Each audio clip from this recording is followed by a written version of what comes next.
Turn my volume up a fraction, but yep, no worries. You can hear me okay? Yeah, great. I was on another meeting, a 12-step one yesterday, and people were saying they couldn't hear me with these in. So just so. Yeah. Oh, well, technology, it's a bit weird like that, isn't it? It has a mind of its own, it seems.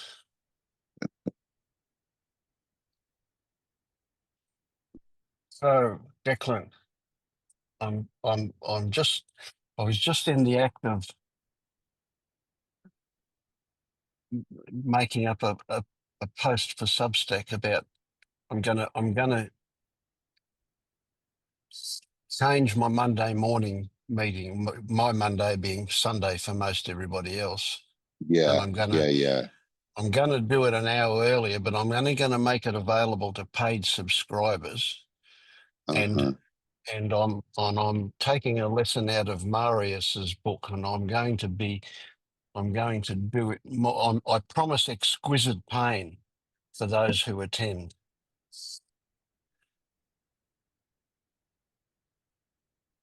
Sounds And tempting. yeah, and I mean it's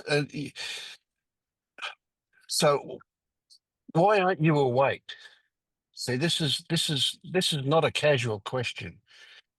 This you're so close, and yet you're hanging on by your fingernails with something. What the hell is going on for you? But are you asking me that, Vince? Or Yes, because that's yes, my question. Like yes. that's I'm asking you. that's Yes, yeah. It's and funny I'll because yeah, go on. thanks, Vince. I'm still doing some work with Alan, and his approach is very much the shadow work, you know, Yes, yes. and we have gone back to a few childhood things that feel off, as soon as I start to talk about them, but the tears are very close to the surface all the Mm. time with me at the moment. But it really kind of releases some kind of, like you said, pain. It's just, oh God, I don't want to talk about that. I don't want to. Mm. I've looked at this before. Let's leave it. So there's definitely stuff there, but So is we've that done that. changing anything for you? But I don't think. I mean, who knows? But like that's kind of the last, say, 3 or 4 weeks. But I just feel pretty crap, to be honest. Mm.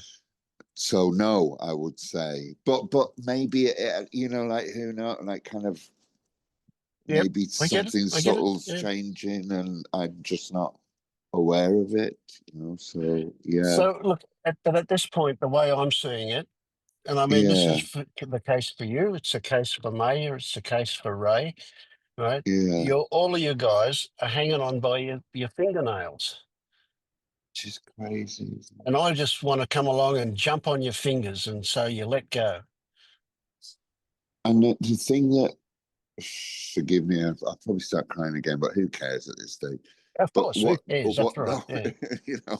what really upsets me, Vince, is that I seem to be buying into this story of the ego that's causing me all this suffering. I'm thinking, why? Absolutely.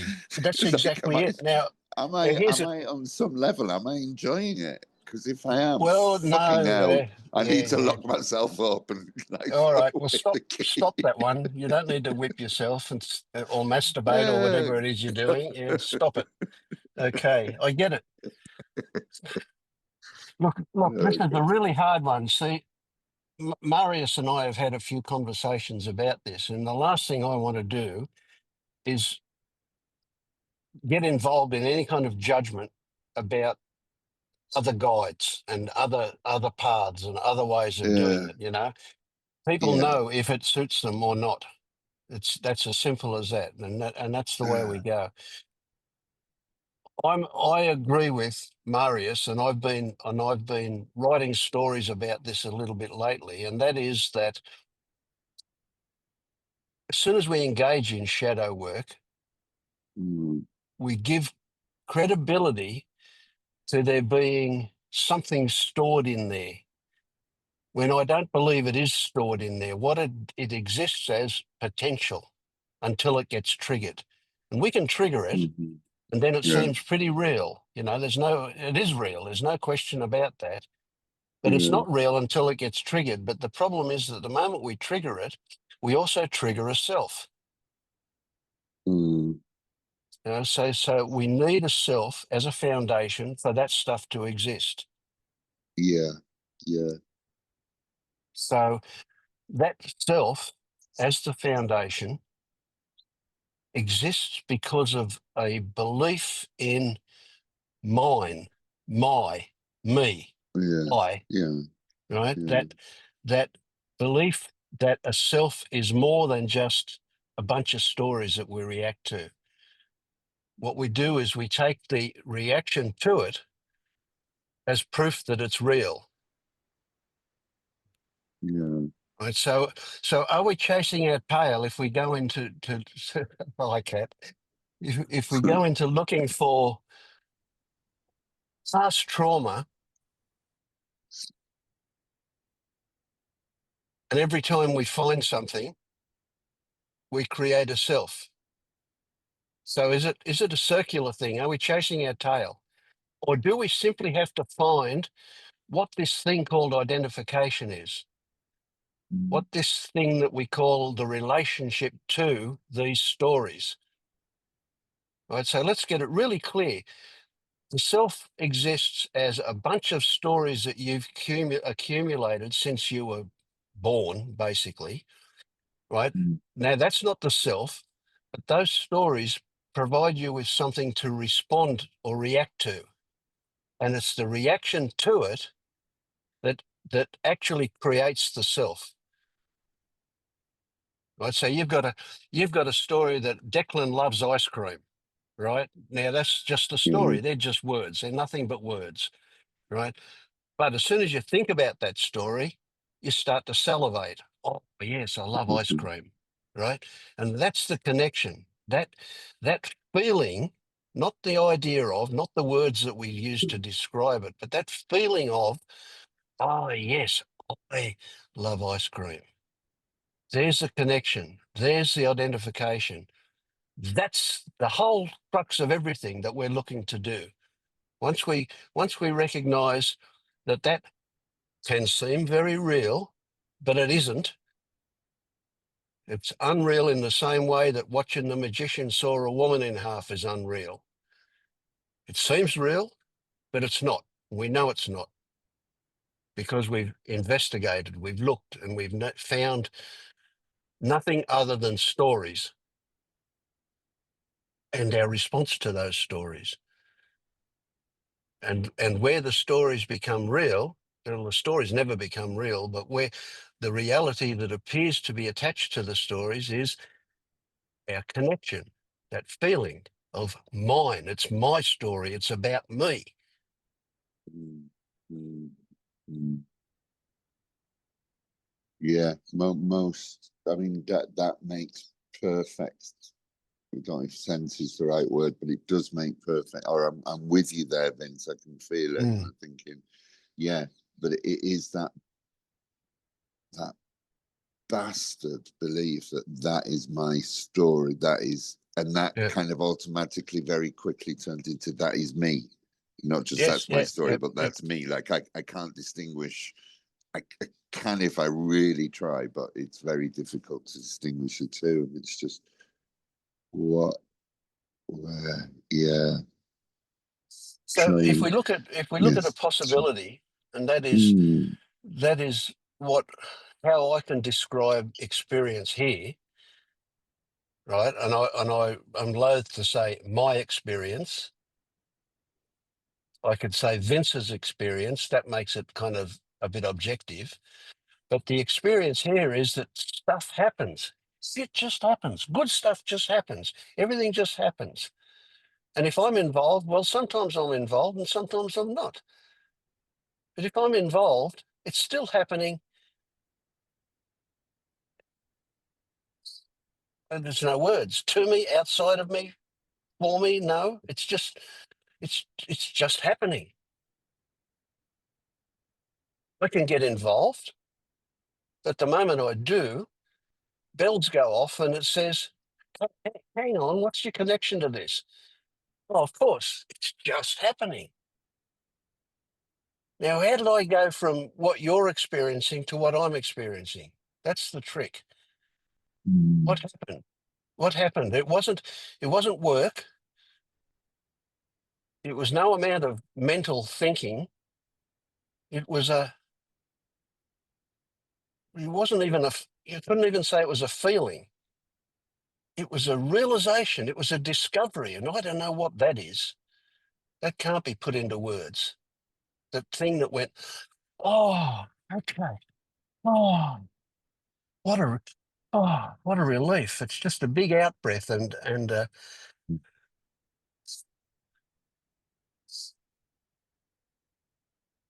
then the next thing, it's back to, oh shit, this is happening to me.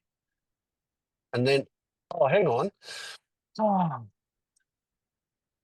And now these days, because it's been a lot of practice, I guess, it hardly ever happens that it's happening to me. It does sometimes still, but it doesn't take long before I mm, go, what's going on? It's not really me. It's just mm, here. So is it that I see myself, I see this organism, this body, and the associated energies around the body and the activity in the body in the same way I would look at a tree, except I can't experience the sap flowing in a tree, but I just imagine it. I can't experience the blood flowing around in me either. I just imagine it's happening. But there is a kind of an objectivity of this organism.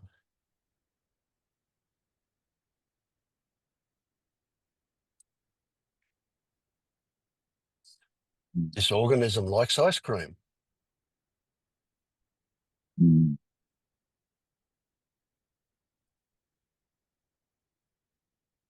So that tiny thin thread, it's a really, really tiny thin mm, line that we need to step over or break or cross or whatever, I don't know. That thing that says it's mine, it's me. mm. I don't know if this is useful, Vince, but what you've just described, if I try and describe how that works for me, and maybe something will pop up that might help. But like, for instance, when you say the things are just happening, I kind of conceptually understand that. And if I try and this is the language Well, gets just it. just look, Yeah, just if look. I You just yeah, wave your that's what I hand mean. around. But to okay, You but just to wave do your that, hand. to just look, Vince, that for me that involves thinking. It has No, like no, no, I no, no. I'm saying use your memory, right? That'll be thinking. But use your memory. Well, what you did was you went like this with your hands. Look at me. You went like this, yeah, and then yeah, you yeah. touched your lip, right? And then you Mm. right, and then words came out, and then you just wiped your nose. You didn't have no thinking involved in any of that, no control. Didn't that just happen? Isn't that Yeah, your but actual experience? you're describing it after the fact. I'm saying what's happening for me at the time in that. That's not how it appears to me. Well, That's not how it right, appears. right now, So, are you doing that? yeah, but you're describing it after the fact, Vince. Yeah, you're not. Yeah, I'm Well, just if trying you to. use your memory, does your memory say that you were involved in doing it? Or does your memory say, oh, look, I know that was just happening. I didn't think to touch my lip. I didn't think to do this. It It's just happened. various. Uh,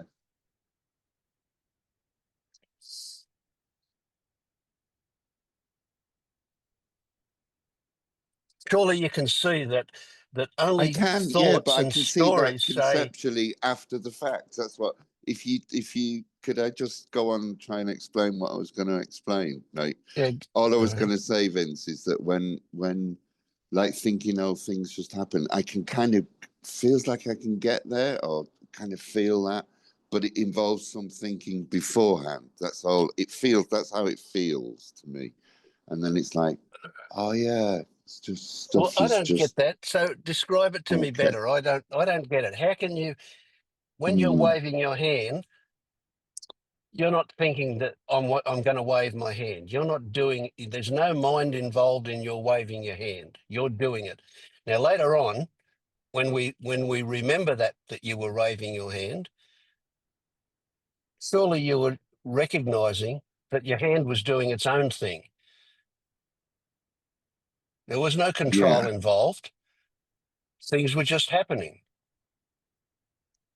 Just like you're looking left and not right, or right and not left right now. Just like yeah. that mind is doing whatever that mind is doing. It's just happening.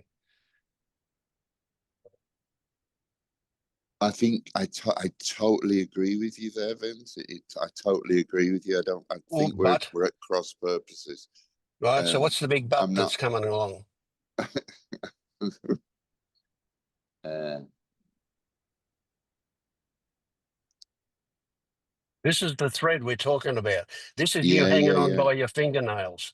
I know. I'm really.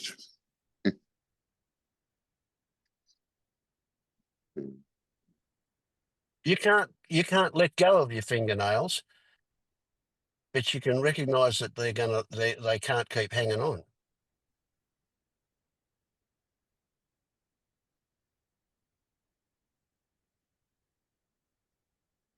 All right, Marius is going to get into you now. I can see that. Give him heaps, Marius. No, I haven't really been following. I came in late, so but the thing is that the mind wants to be satisfied. Wants something to click, and then everything is hunky dory. But that's the trap. You can always you can always be you can always come up with another question. You can always question non-doership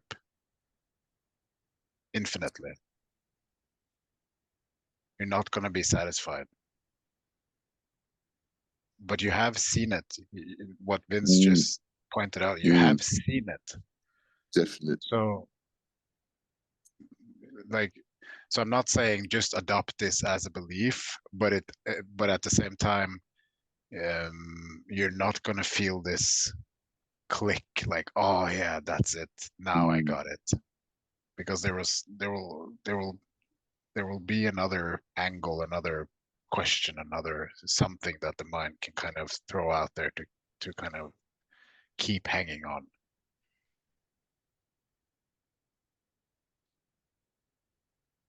So stop. mm. I don't really mean this, but if you were to stop all questions right now, there there there wouldn't be any problems.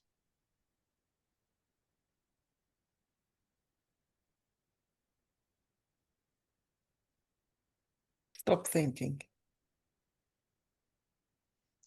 Well, you can't really Look, stop thinking, but you can stop dismiss the trying to thoughts look for answers. Yeah, you can stop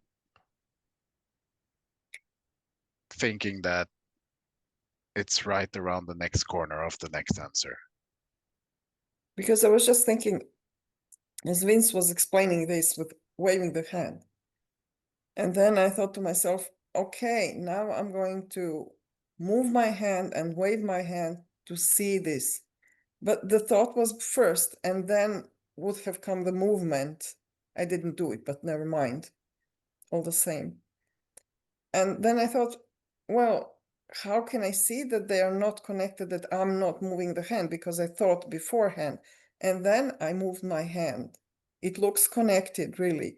Although I have hundreds of experience where I became aware of the movements afterwards, and I know that I don't move on purpose every time, that I know that. But on the other hand, the questions come.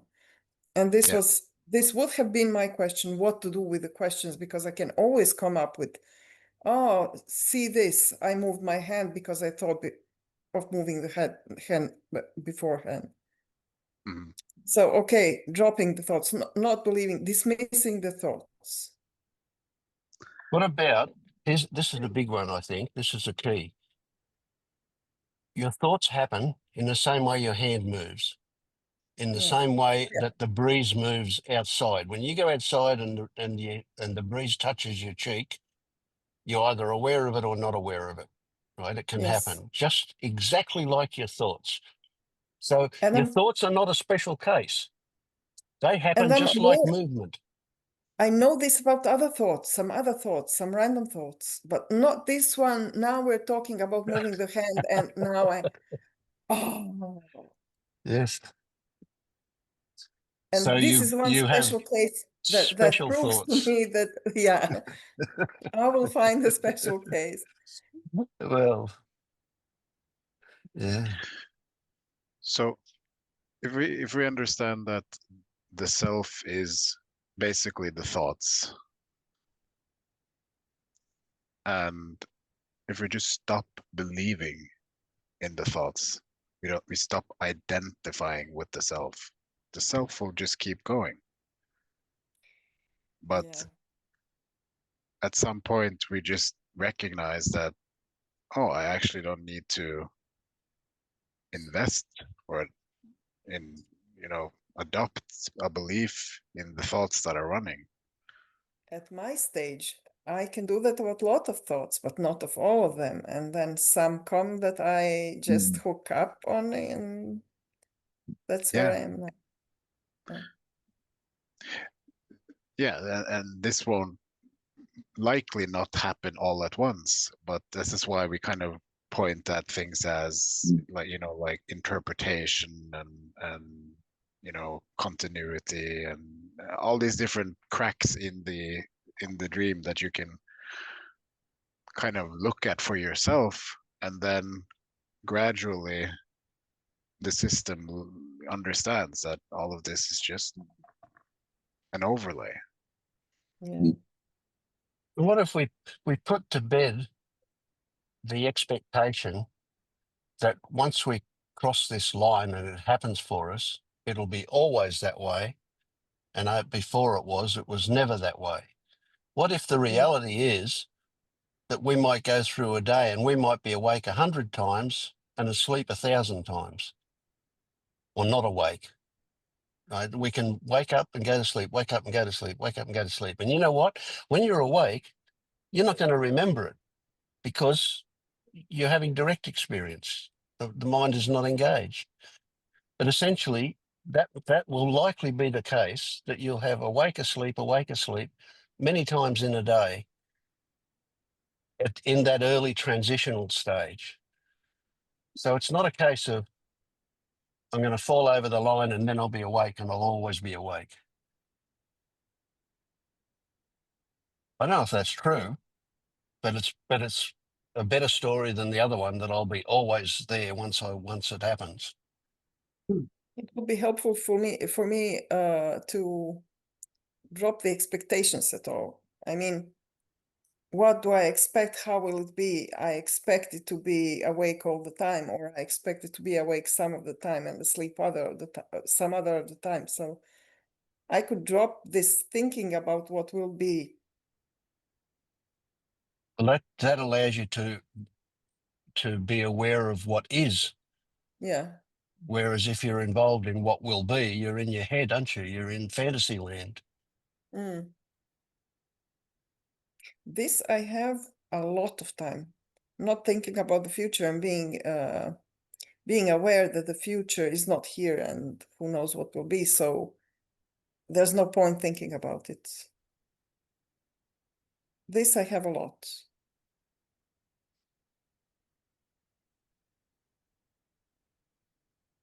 I think a key to this whole thing is to really, and I've said this many times before, so if you remember me saying it, I apologize, but really grok the emptiness of concepts, the emptiness of stories, the emptiness of your interpretation of what is going on.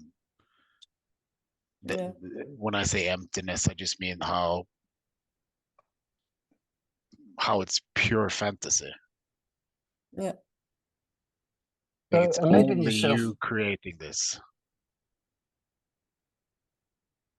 I had a Marius, picture of. sorry. Yeah, go Yeah, on, go go on, ahead, Nick. Declan. Are you Yeah. sure, Vince? I didn't catch a word you said then. You said really grok, Grok. the grok. Okay. Yeah, the emptiness of, yeah. So when he said that, I had this picture of some library I've seen a picture of where there is literally 1 million books and on several levels. This huge library with 1 million books in it, literally 1 million books, the biggest library in the world, maybe. I don't know what it was, but there was about 3 or 4 stories of every wall was lined with books, and there were ladders to get up to books and so on. Books and books, and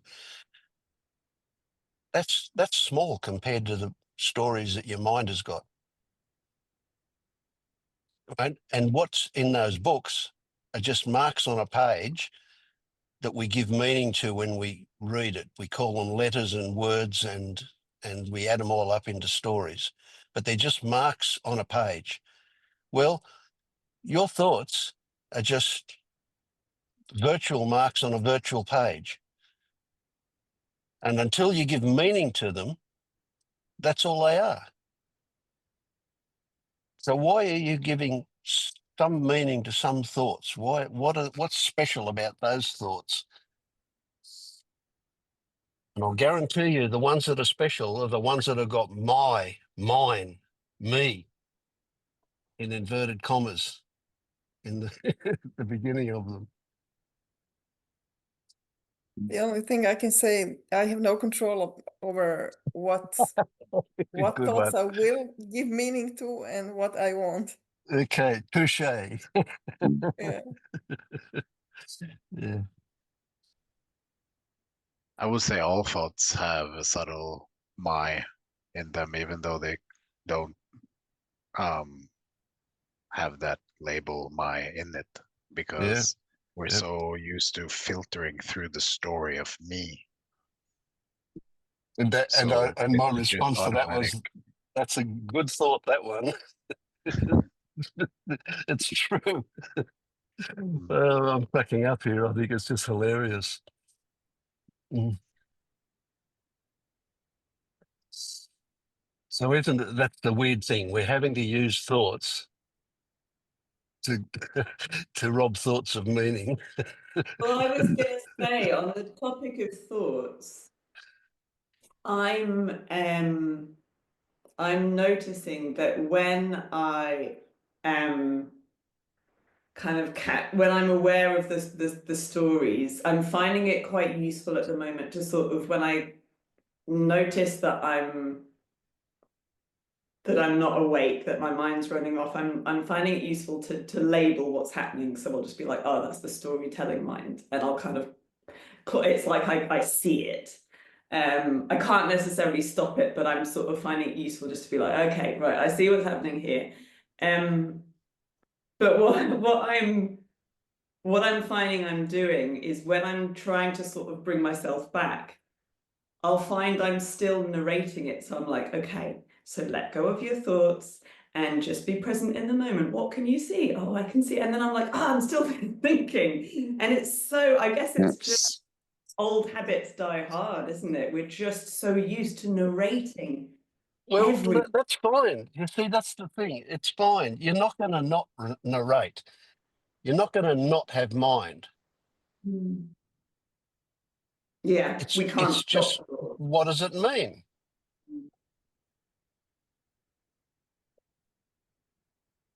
I used That's to think. Yeah, go on, Declan. I'm just are you excited sure, here. Vince? Okay, all Yeah. right.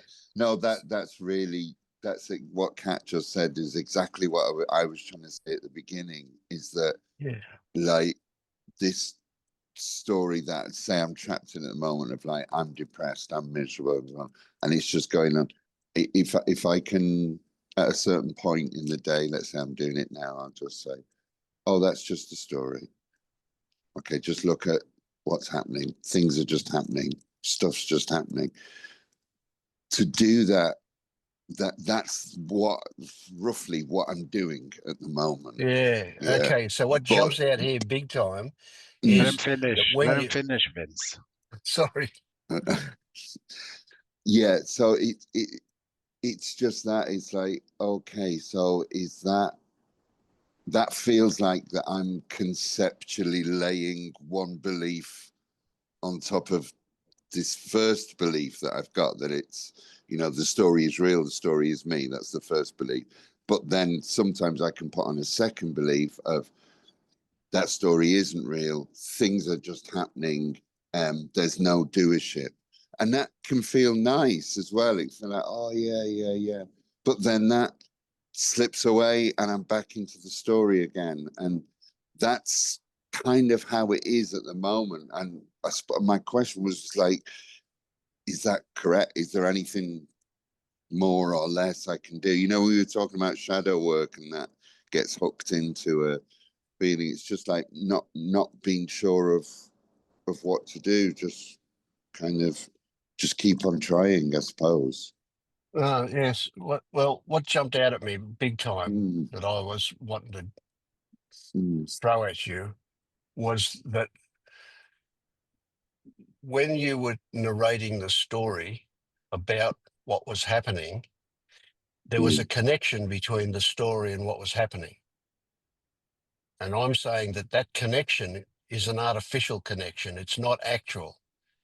It just seems like that the story describing your experience has something to do with your experience, mm. and it doesn't. It's an overlay. Okay, that wasn't clear. I get that. No, it's just, it's kind of clever. It feels so meta that it's just like, well, what do I do about, like it's kind of, Yeah, you can't do anything yeah. about it. You've got to stop thinking that you can do something about Yeah, this. yeah, yeah, It is what it is, right? But yeah. do you see the stickiness between the story and your experience? Yeah, yeah, I can see that. Like I do, I Yes. believe the story. Yeah, it's so. Well, stop saying you believe the story. I mean, it's okay to say you believe the story, but what I'm saying But is, that feels like the truth, Vince. And if I can't yes, express yes, what feels like the truth, then yeah, yeah. this is No, just all I'm not literally saying don't bullshit. express it as the truth. Mm, What I'm saying is to see if you can feel feel the stickiness of the story to the experience. Right? They see them as two separate things. Right? There's the experience that we're describing as depression or whatever. Right? That's the experience, and the words are mm, just a description of it. The words are not it. The words don't touch it. mm, mm, They just mm, point towards it. There's not yeah. actually a connection there, right? Mm, But the feel that there is a connection, the sensation of a connection is what we're talking about. That is your critical moment.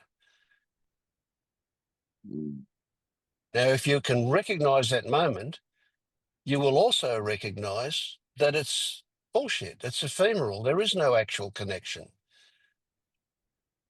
The sensation of a connection when I'm Yes, describing a yes, yes, story. yes, Yeah, yes. yeah, That's right. I'm Thanks. excited about that. Right. That Yeah, sensation is I the get actual you. Yeah, identification.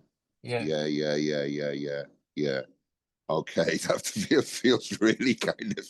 I'll have to keep It, it, rewinding this video it and go, is. "Oh, what?" Yeah. Yeah, but It's tricky um, stuff.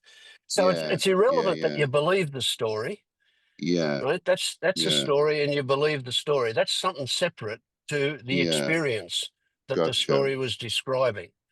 Yeah, When you say you believe the story, what you're saying is, well, the story's accurate in its yeah, description, but it yeah, still doesn't mean there's a connection. And it's that connection, that is the thread that we're looking to break, that connection. yeah. That's where the identification is. Without that, It's it can be a story, it can be an accurate story, or it can be a bullshit story. It doesn't matter. And there's the experience. And all we use the story for is to describe the experience, but there's no connection. It's like a film projector pointing at the screen. And the connection is, in that case, the connection is light that's being projected on the screen. And you could put a blind up and break the connection, but there you go. There's no physical connection. And the connection between your stories and your experience is even less solid than the light of the projector. But it seems real. And then when you give it validity, there's your identification. There's your connection to it. There's your thin edge of the suffering wedge. It's incredible. It's so, wow. Thanks, Vince. Because I think it was just yesterday. I was thinking, right,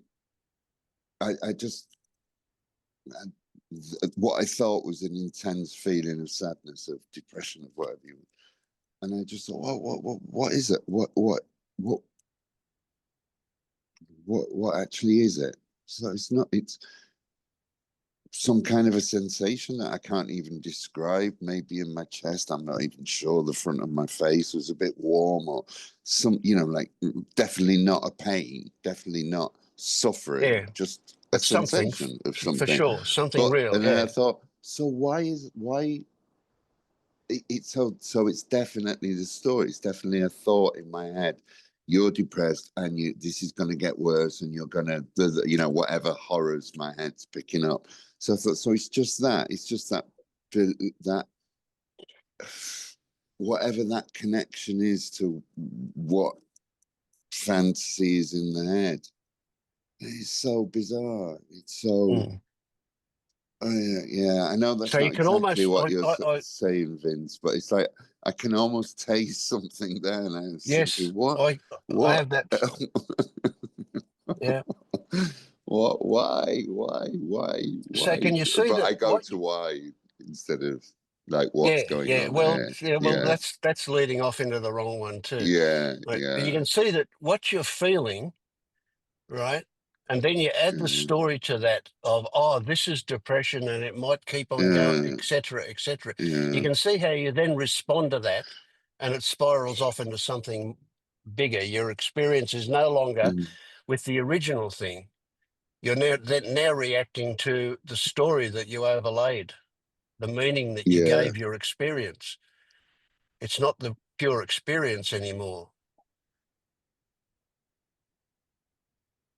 And I feel like, again, it's very tempting to sort of think that there needs to be more than that. But what you just described, Declan, to me, it's kind of allowing ourselves to realize that's it. Like, you're there, you've got it. It's just a sensation. And then the sensation kind of triggers stories in your mind. And when you were describing it, and I get it, it's the kind of like, and so I see it and then it goes, but it's like, no, that's it. That is it. You've got it. It's just, for me, what I'm noticing, and Vince and Maris or anyone else, do step in if you feel that there's sort of more to it or I'm not quite getting it. But what I'm experiencing is, rather than there's sort of more to build on than that moment, it's just that those moments get a little bit bigger, a little bit longer. I might have sort of a few seconds. And then the other day had an incredible, I find when I'm in nature that I'm much more able to sort of see things for what they are, because there's way less stuff going on and pulling me in. But it gets longer. I had a period the other day of coming in and out, maybe minutes of being like, this is it. It's just experience. It's just sensation. I'm just aware of things. But yeah, my insight with what you were just saying, Declan, is that it's not that you're almost there, but you haven't quite got it. That is it. And it's just continuing to build on that. You're there. But I think we're sold this notion by, I don't know, the media, the self-help industry, all of these things, that there is like a sort of epiphany or a moment that then suddenly it makes sense. But it's, I guess, like most things in life, it's actually a lot more mundane than that. And it just is, oh, yeah, I'll notice my heart beating fast in the mornings, and that starts the story of I'm anxious. I'm an anxious person. I feel anxious in the mornings. But even if there's a second of, oh no, it's not, my heart's just beating faster, my mind's going into a story, that's it. That's all there is.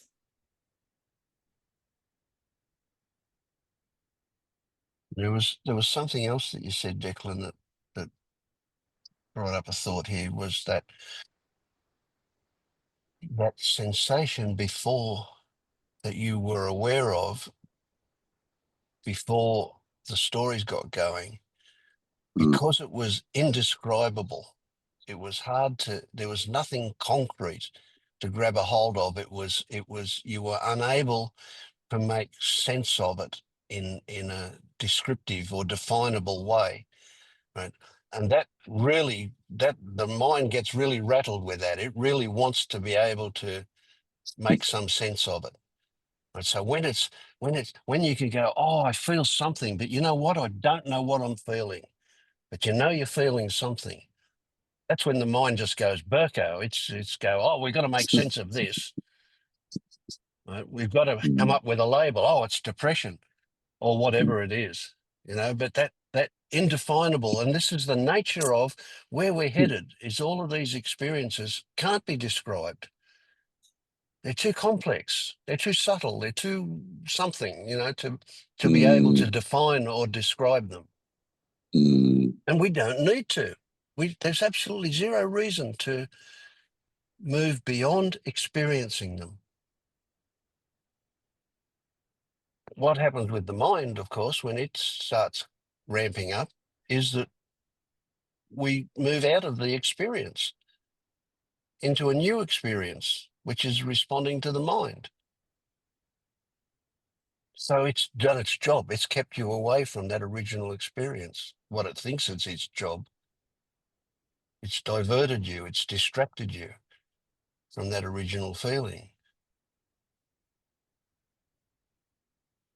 I don't know if that's true, but it's a good story that's what the mind does. It wants to distract you all the time.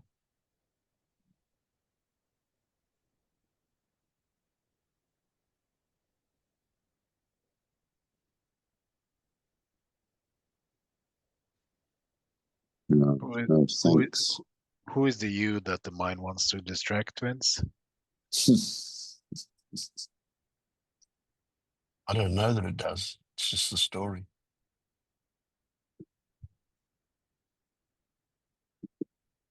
God, there's so many layers. Isn't it? I don't know. That's probably a story as well. But it's a good story. Yeah.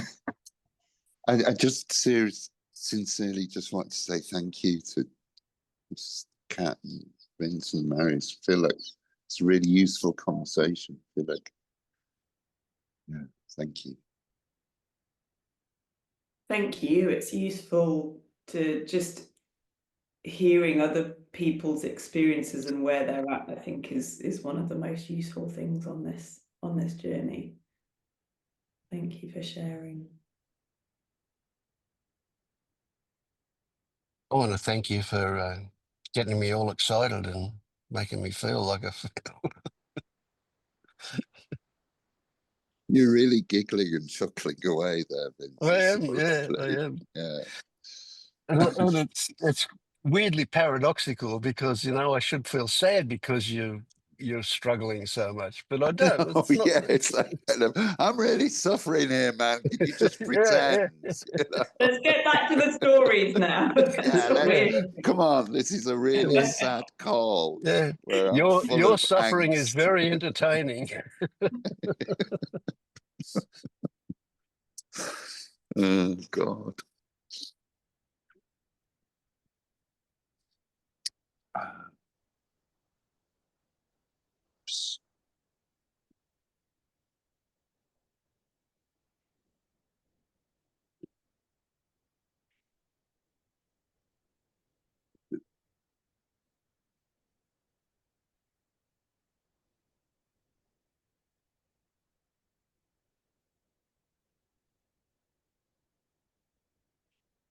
If you've even slightly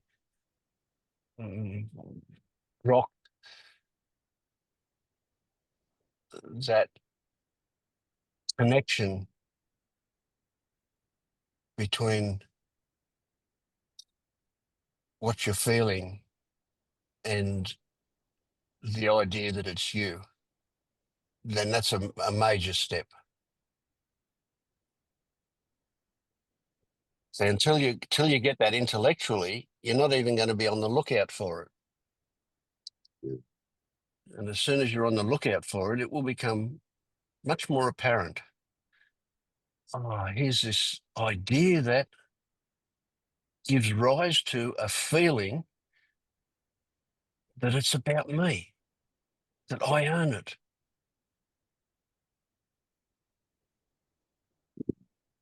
And no amount of words can do anything. You've just got to experience that feeling of stickiness, of the hooks into that, the ownership of it.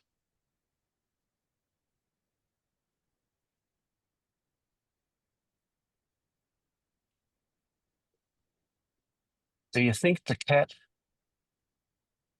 has a mind saying, he's rubbing me, he's touching me? Or do you think the cat's just fully involved in feeling it? So true, Vince. And I was thinking something similar this morning with the cat. there's a relationship, like we've been together 16 years, but I abandon him and go off to Istanbul and let someone look after him for the rest of the year. And then we're together for a month in the summer. And I have this whole story about kind of, we're got to get to bond again, and he hates me now, and sorry, I've been away and all this. I think the cat's just, is this guy feeding me? Yeah, that feels nice. Yeah, that's good. Yeah. But yeah, that's a kind of a harmless story that I put on there. But it's just that in that moment of sensation of just, yeah, I'm gonna move now. And it's all so much better, isn't it? So much nicer without the.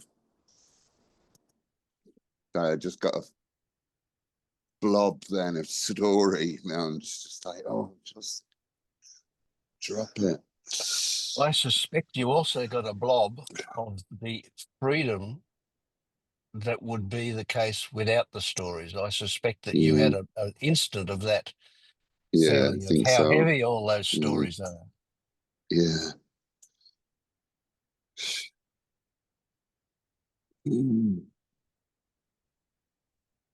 Now it's like that library full of books, full of marks on pages that we call information and so on. That exists somewhere in the world. I don't know where. It's in Istanbul, or I don't know where it is. It's somewhere. But it means nothing. It's just, it's just another bit of information that says it's there. Well, it's just another bit of information that says what your mind comes up with is what your mind comes up with.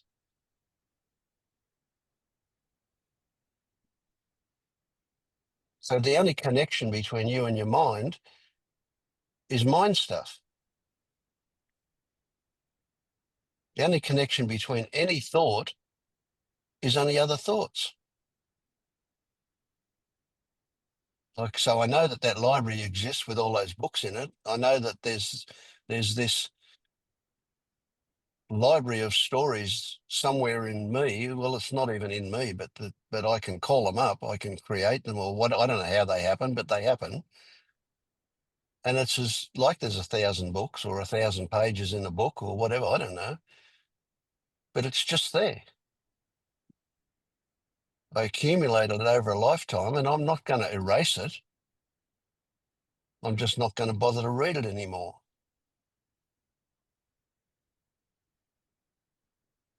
I can't stop stories happening. Some are good, some are not good. Some are entertaining, some are useful. There is a whole variety of them, from documentary to science fiction. They're just stories, though.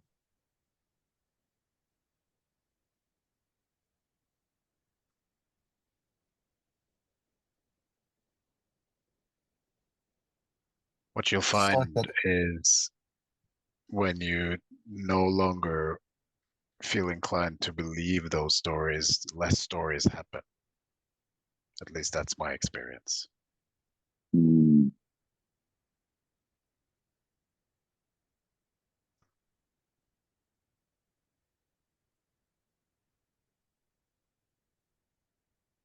Yeah, I don't want to believe that as a story, Marius, but that sounds like a really nice story as well. You know, just less of them. I can't even say that less stories happen here, because I don't know how many stories happen, because I just don't take notice of a whole lot of them. How do you know then that you don't take notice of a whole lot of them? Well, because I can't recall lots of stories. So that's a nice story. Yeah, it is. And if I use my memory, I get a feeling that, yeah, stories did happen, but geez, they were vague, you know, they were kind of almost, I don't remember anything about them. It's like waking up and knowing that I dreamt, but I don't remember what the dream was about. It's a very similar feeling to this, a lot of the stories. It's kind of weird. We can sometimes do it with thoughts, can't we? Like, you know, when you have a thought and you notice it sort of fading. And I don't know if anyone else has this, like I've done it for years, where you can almost kind of just watch it disappear and be like, right, that's gone. Don't know what that was about. And I guess it's the same thing, but with more and more thoughts. Just if there's nothing to stick to, then they're not gonna stick around. And I'm finding at the moment there's a really frustrating process, but it is what it is, where now that I have more awareness, I'll notice a story or I'll notice my mind racing. And there's still a very strong part of me that's like, I know it's a story, but God damn it, I'm just going to sit and listen to it because I like doing this and I know how to do this. And I'm almost like, but I don't want to. But my mind, I guess my ego is like, yeah, but I don't care. I'm going to. It's again, I guess it's just what it's used to. It thinks it's safer that way.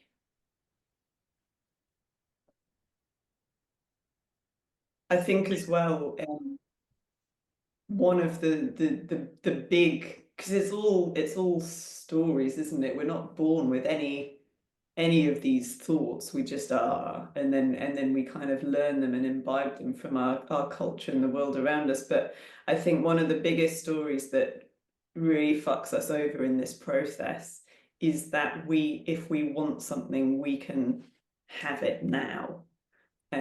Because I guess with something like depression, by the pharmaceutical industry, we're sold the story, if you take the right thing, you can get rid of it now. And I feel like, I guess why, you know, if everyone practiced meditation, if everyone practiced mindfulness, if everyone practiced this way of engaging with the mind, the world, it sounds very reductionist and who knows, but I have a feeling that the world would be a very different place, but no one fucking wants to because it takes effort. And like you could do it for years and you don't really see much tangible progress straight away. And so I think that's another story to be mindful of, that, oh, this is taking ages or it's not working. It just is a very gradual undoing.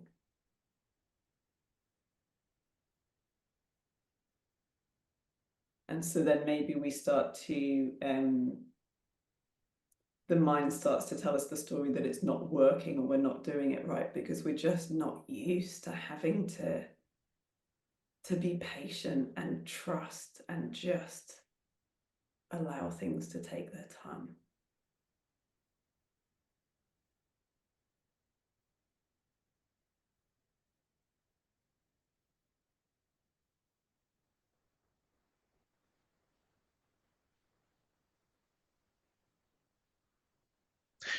Do you see that what you just explained, Kat, is some place for the mind to land on an understanding of what's going on, which isn't incorrect or correct, but it's just an explanation you came up with now Mm. to Yeah. feel like you're oriented. Mm. Mm. Can you drop that?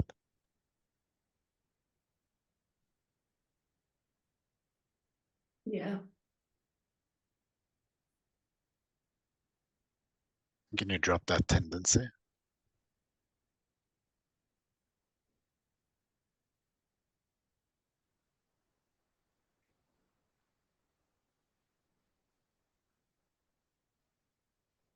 Yeah. Yeah, once I'm aware of it. Again, and I guess that was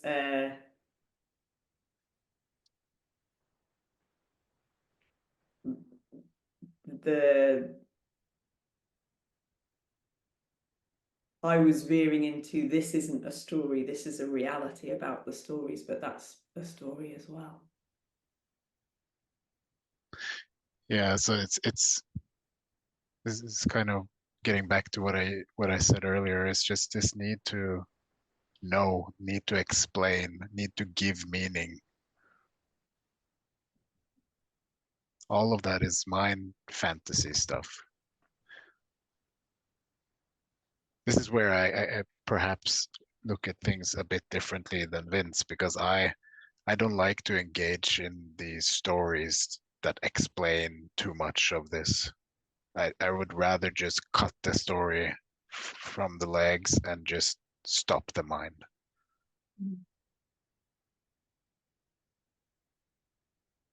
Because if I see, for me, the habit of giving things explanation keeps the mind doing that, keeps that mechanism going. Yeah, it's just another way of tricking us into thinking that we're dropping the story, but we're just picking up a new one. Yeah.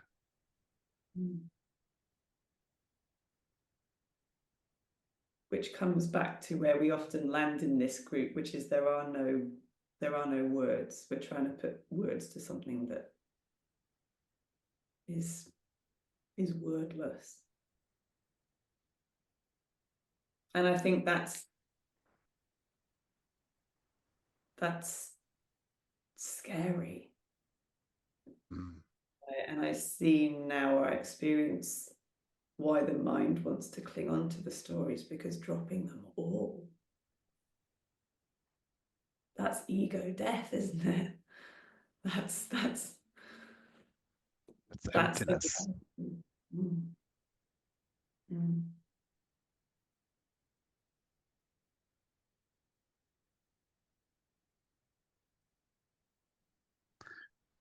So living like from there, you see that there is no meaning in anything, because any meaning that you would put on anything would just be more story. Mm. And if you kind of let that permeate, You know, what does that mean for your life? You kind of see how addicted the mind is to construct a meaning that doesn't exist, to chase something, to feel alive. Mm.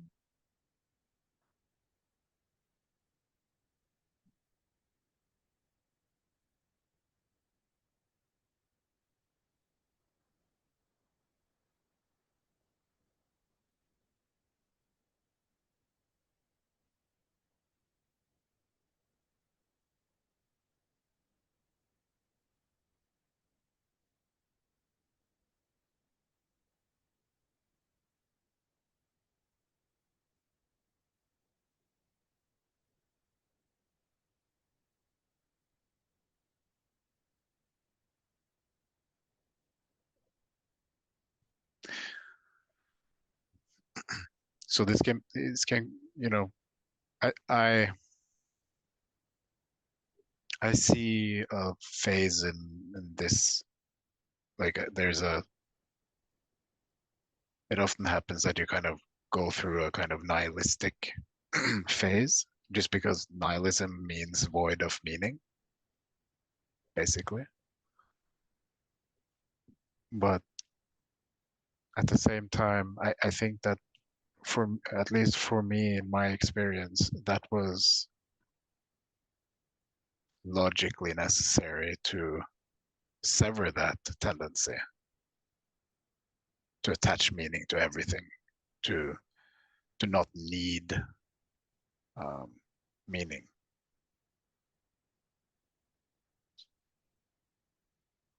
So it doesn't mean that you kind of stay in this depressed nihilistic state forever, but it's part of the process where totally fine with no meaning. You don't need to assign stories to everything. You don't need to believe this, you know, all the things that the mind creates.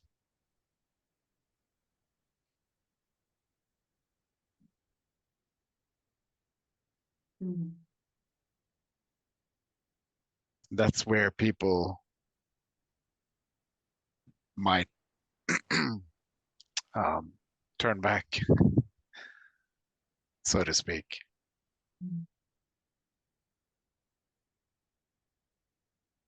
Do you mean turn back? Well, I can't really say that in a correct way, but grasp onto meaning again, Mm.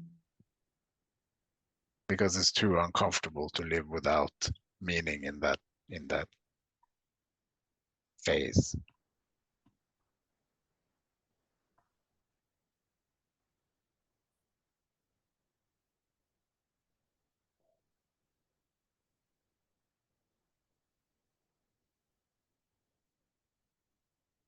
So there are people who come close and then decide it's too scary for them and turn back. Well, that's a nice story for me now, you know. Yeah, There's something it's to not. be Is that what you're afraid of. wanting to do? Quick, It's not. go back. It's not really a decision, right? You either the system is either going to do it or not. But I think it's um, I think it's inevitable. So either that happens more than once, which it did for me. I didn't pass through that the first time, so I went back to kind of cling on to some kind of meaning, created some kind of identity that gave this system meaning without noticing it, and then that was seen, and then back again in the void, so to speak, until the system burnt itself clean, and then could pass on the other side, so to speak, and not need meaning. Mm.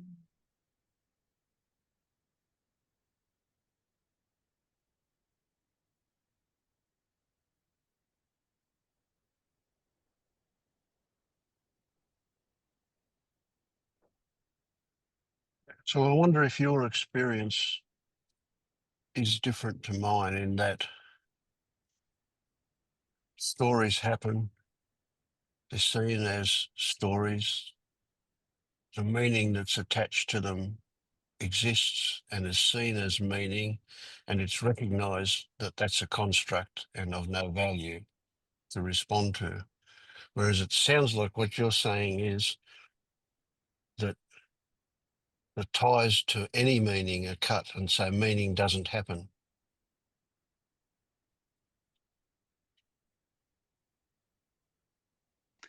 Mm,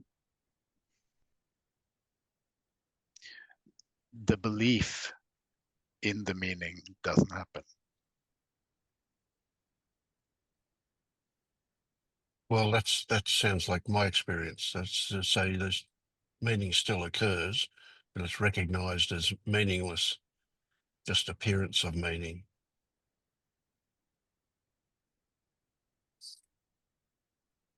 Yeah, okay. But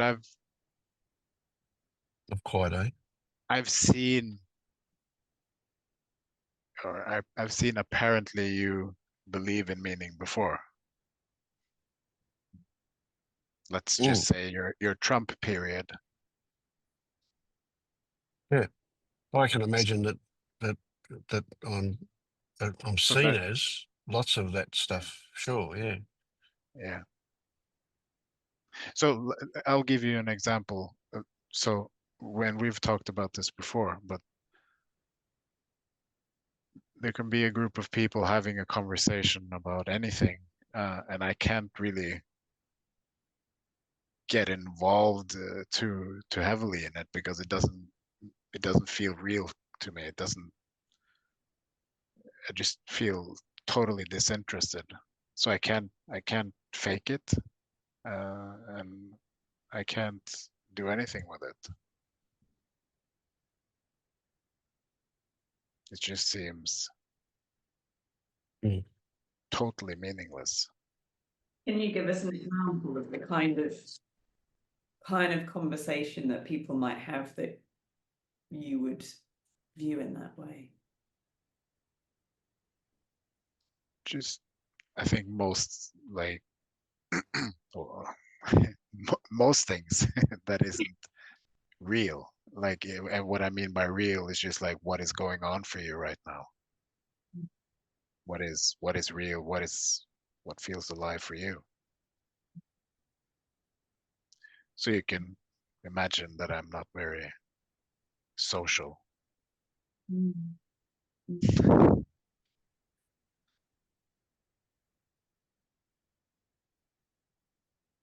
And that has effects on life.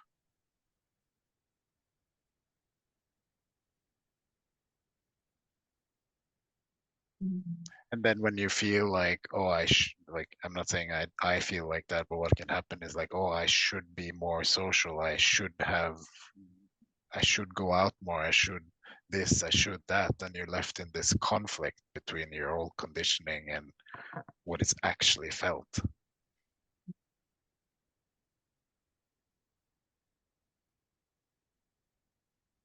And at some point, you just um, you can't fake anything. So there's this period of trying. What was here at least. Well, I see it all already. I find it fascinating, with no judgment, but I've started kind of wandering around the world, and you see people and you see all of the things people do, from the clothes they wear, how they do their hair, the foods that they're consuming, the Starbucks coffee that they're drinking or whatever. Like and I just see all of the stories that are going on in that person, that means that they feel that's how they need to engage in the world, and that's how they want people to view them. Like this story that we all have, that You know, one weekend I was like, oh, everyone's buying into the story that we all needed a takeaway container with a thing in that we walk around with, because that's what we do. And yeah, I can imagine how when you sort of start to see that in all of the things and the people you engage with and stuff, because as soon as you see it as a story, there's no that's all that it is. Mm. That's all it is. And brings up something that I kind of want to say out loud, and that is, you know, there was here, and I think this is very common for most people, but most people don't admit it, so that's why I want to say it. There can be a period here where you just feel like everyone is full of shit, and you just feel anger, and you just feel a lot of judgment, and you just feel all sorts of stuff. And that is perfectly okay. But we have this idea that, like, when we're awakened and spiritually developed, that we shouldn't feel this, or we shouldn't think this, or we shouldn't this or that. And that is just putting you in the box again. Everything is okay. You know, feel that anger, feel that rage. It's not going to be there forever, but while it's there, feel it and don't judge it.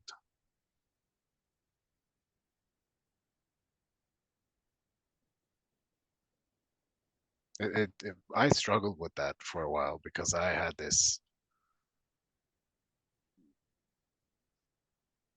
unconscious, well, slash conscious image of what this should look like.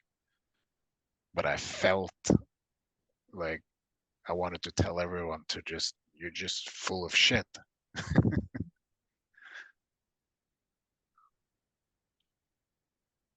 And until And I that kind of, feels, huh? I was just going to say that feels like a past thing for me. It was definitely there. In the beginning, there was, I wanted to wake everybody up. And then it was like, well, you're not going to wake up, you bastards. So you're all full of shit. And now it's that, well, I don't know you. I don't know what's underneath what the appearance is. Yeah. So I'm saying this isn't the end, but this can be a process, and kind of judging or thinking that this shouldn't be happening is just Mm. perpetuating perhaps, or making that process more painful than it needs to be. You know, the point of this whole thing is probably to, if there is a point, is to feel free in your own experience. And if you keep putting yourself in a box for what is actually happening, if that is rage, and Mm. you're not allowing that, then you're not free. I mean, being full of shit is what brought us here. Yeah, we're all full of shit. All of us, yeah. Yeah, absolutely. And the idea that we're now not full of shit is full of shit. It's a story. Exactly.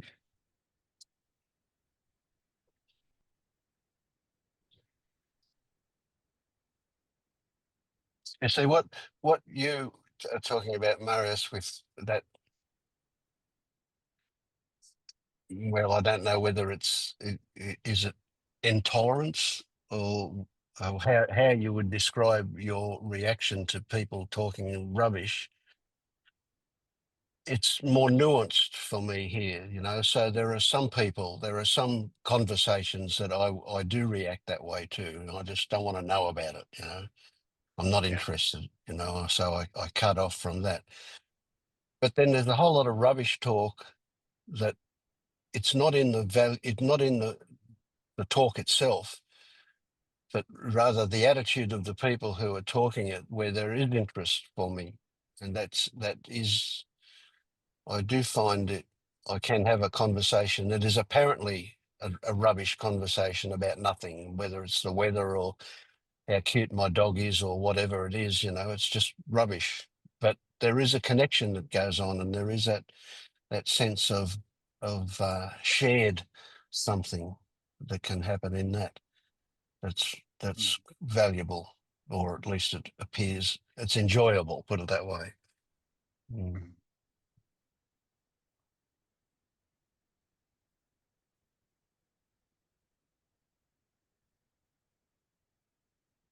When you get to that, again, I'm sense checking everything I'm saying. I was going to say when you get to that stage, which again is a story that there's like, I've decided there's stages that you go through, but within that experience, is it a matter of choosing which games you do and don't want to play? Is that sort of how it is? No, No. just happens. Right. For me, it's very clear what is yes and what is no, just a felt sense. And there is just this lack of ability to push through something that is no and to not do what is a yes. Yeah. And it kind of, you know, it weirdly reflects back on the way it always was. You know, that is that if somebody talks with a certain level of aggression, right, then that immediately gets you a body no happening here. Whereas before it used to get aggression back. Now it just gets, well, I don't want to be involved, I'll walk away, kind of thing. But if they come in with a certain level of softness, I don't care what they're talking about, I'm in. Which again is So that about shared experience, regardless of the content. Sorry, Marius, you were going to say something. I was just going to say that that was very specific to like a person-to-person relationship or conversation. But I would say that, you know, just to point out how this might have likely to affect your life is that there's so much stuff we have done which we don't want to do, which has, you know, either if we kind of have covered it up or not and still done it anyways. Those my experience of that is that you can't do that anymore. It's just not possible.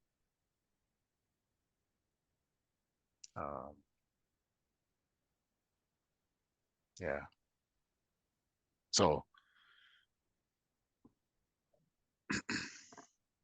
yeah, so you can imagine how your life might change if there are stuff like places you don't want to go, but you feel like you should go, people that you feel like you should go see, but you don't want to see.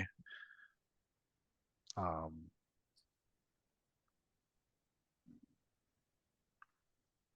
Work that you're not no longer aligned with, but you feel like you don't have a choice because you have to like those stuff that all of that became it became impossible for me to kind of push through. Well, I said that I'm not thinking about future anymore because there's no point. But if you say it so, I can imagine myself just sitting on the sofa and not getting up anymore. Imagine a way it won't happen. That's my story. And you're sticking to it. Well, so let's talk about the other side of what I just said. So whereas before I kind of almost didn't have any connection with creativity and inspiration and things that just wanted to be expressed and flow because I was so caught up in what I should do and routines and habits and this whole rat race. And now things that feel good move me to do stuff, which is rarely the case before. So I didn't have time for creative endeavors or stuff that I really wanted to do, because I just had to prioritize the things I should be doing. So in a way, life kind of cancels out all the shoulds and clears the space for you to do what feels right. I have the feeling that I was never so self-denying. I always, even if forcefully, took some time for things that I love doing, even in the worst of times. Mm. But I'm aware, yes, I would like to have more time to do things that I love doing.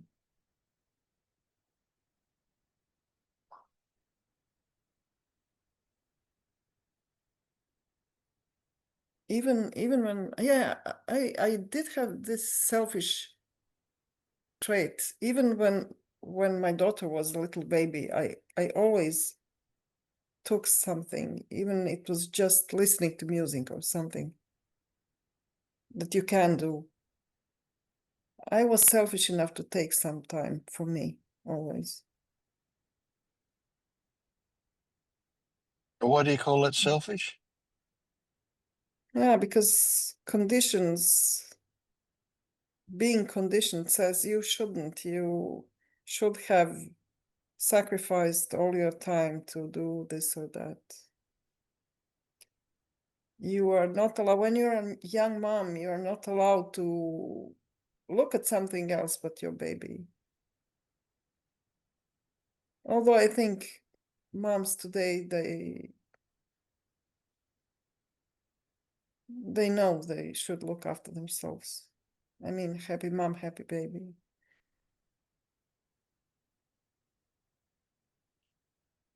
Yeah, conditioning, I can see that. Shoulds and shouldn'ts and Pervasive, isn't it? yeah.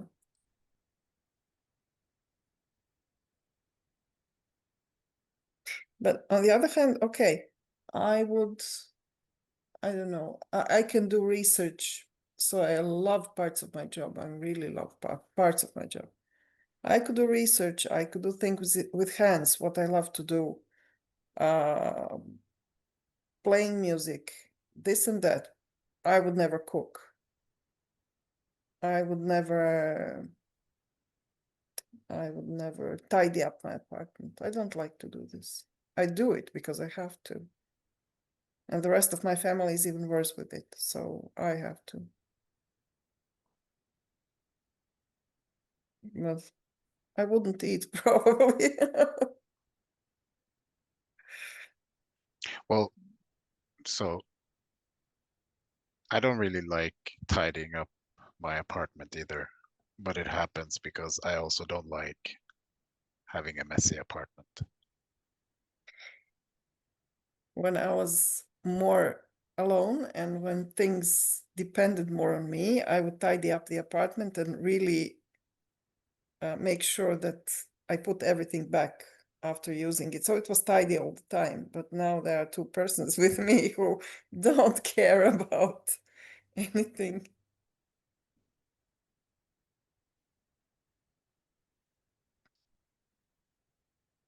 Well, okay. I guess there are always some things that you should do and have to do.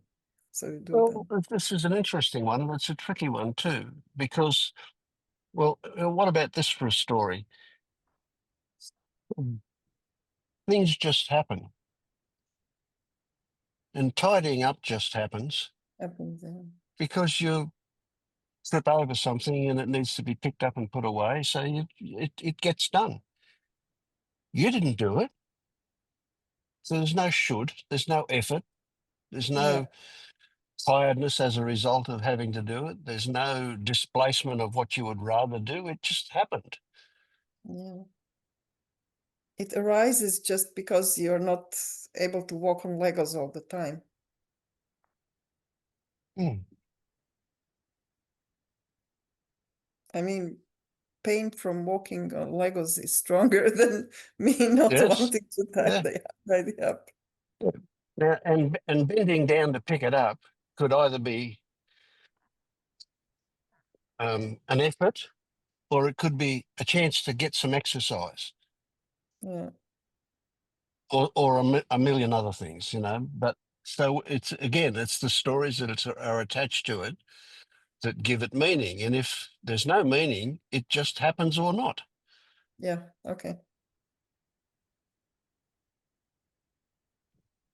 See, I've been retired for a long time now, and I've never been so busy since I retired. You know, when I realised that when I was working, I put my life on hold in order to do the work. Now that I'm retired, I've got a chance to do all these things. Well, you know, I haven't counted it recently, but I reckon I've got 4 browsers open on my computer, and at least 2 of those have got about 60 tabs open waiting for me to have a look at this or read that or whatever. And eventually what'll happen is what's happened before is that I'll just go and delete them all, and I won't even miss them. I won't even remember which ones I left open to read or to look at. So I'll start with a clean slate, and then the next thing you know, there'll be another 60 sitting there waiting for me, and I've got something like 36 emails that I haven't opened because they're newsletters of things I want to read, but I haven't deleted them. But I haven't got around to doing it, so eventually I'll just delete them too, and I won't miss them.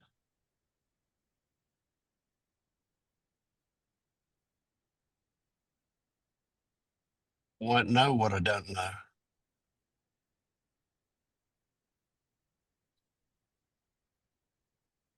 And all the while, life's still flat out. There's still so much to do.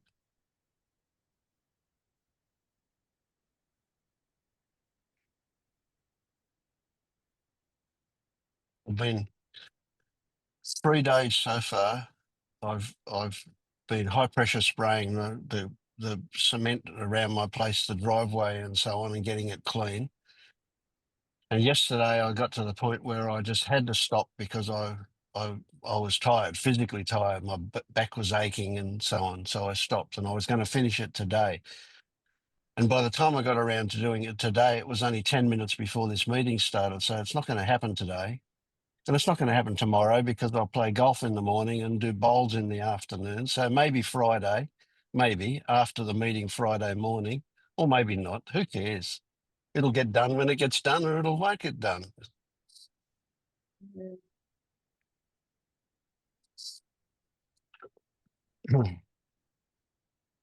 That's being retired, but yeah, Well, you having can to only work. dream about that one at the moment. Yeah. I come up with another story now, and it's not worth telling. I mean, it's a story.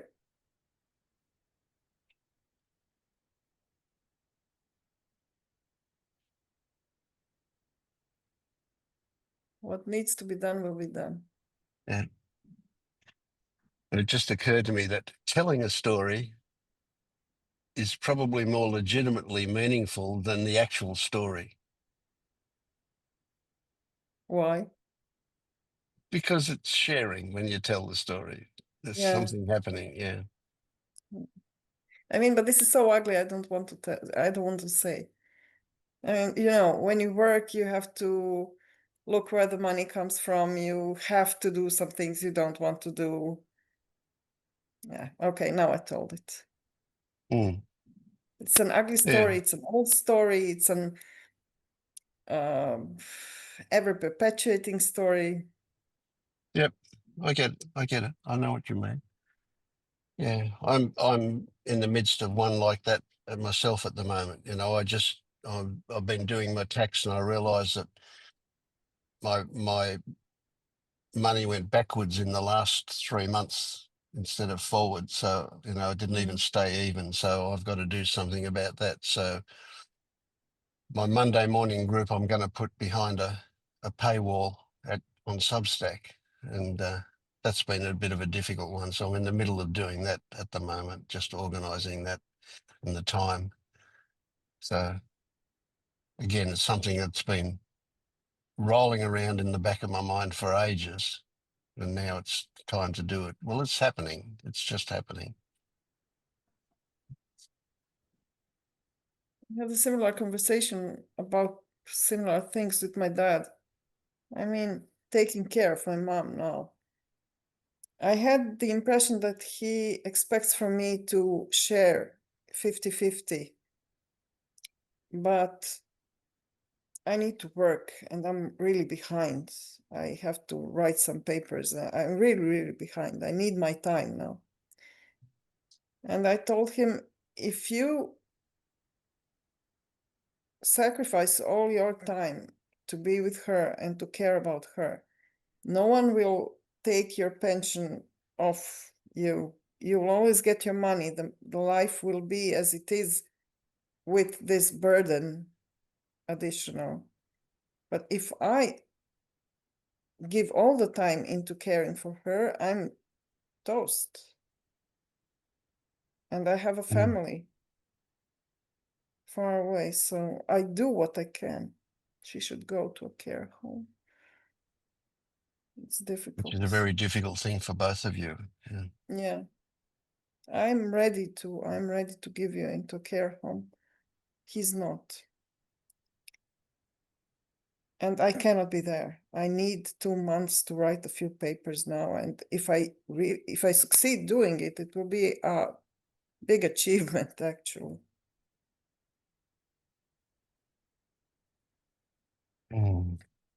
It's a no-win situation, isn't it? No, it's a no-win situation. But I'm somehow calm with it, with my attitude that this is what has to be done. You know, this, when you say things arise, things happen. For me, it happened that I know what needed to be done now, but Mm.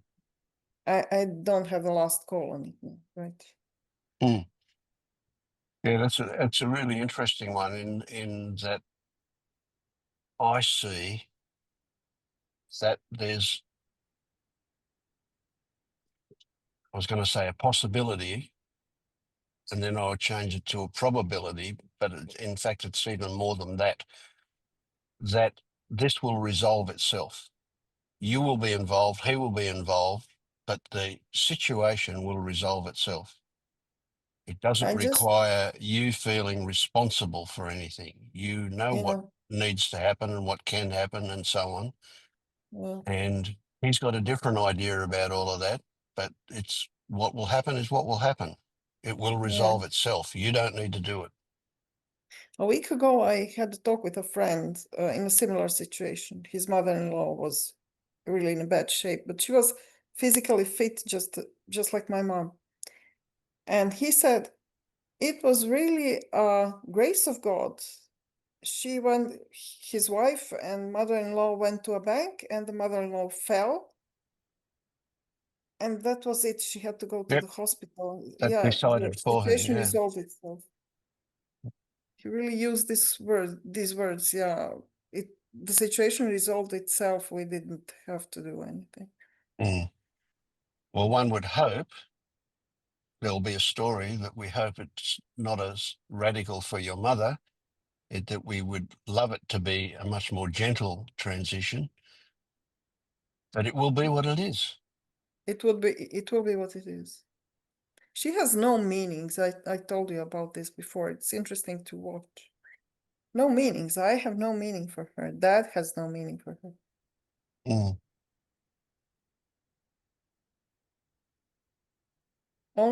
There's only this now sick and sicker obsession with the cat. Mm. But it's obsession. It's pathological. It's not normal. It's not love. Yeah. And that will very likely be the biggest thing, the separation of her and the cat. If she Yeah. goes, she can't take the cat with her, most likely. But it's But- not, I mean, it's an obsession. It's not love. If she had another obsession, like, I don't know, throwing knives into the door, we wouldn't have this conversation. She would be somewhere else already.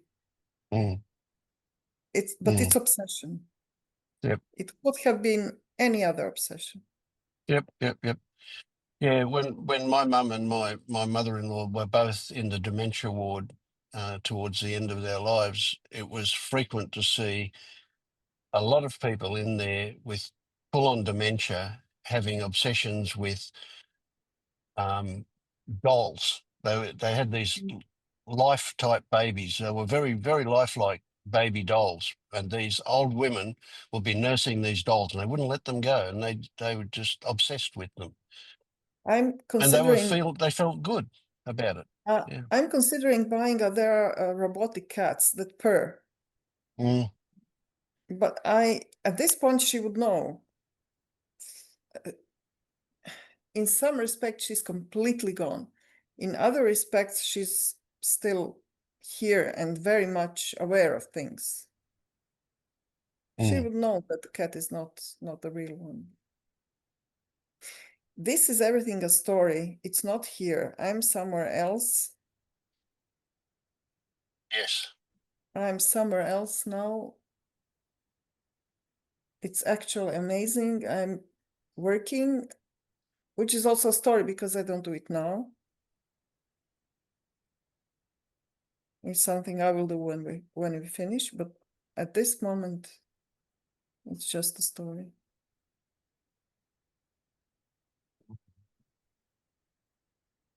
But there are some things. Telling some stories, it's relief. It's a relief, you know. Some stories need to be told just to relieve yourselves of something. But then it's a story. Okay. Mm.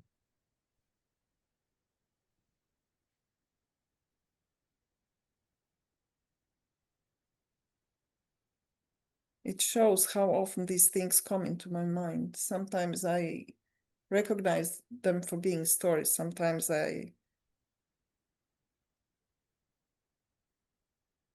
forget. Yeah. So it's just a word we use, stories. I mean, it takes a lot of different forms, and the value for the expression of a story doesn't relate to the content of the story. Mm. You know, so that's an experience again. So it's our relationship to it and relationship to the expressing of or the telling of that story. Yeah, just like you said, sometimes telling the story is more valuable than having a story in your mind Mm. for sharing.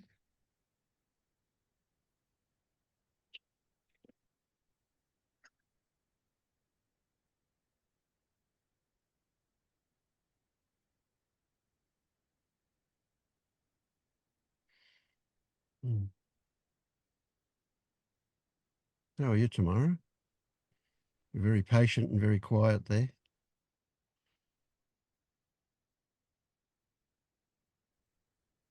You hear me?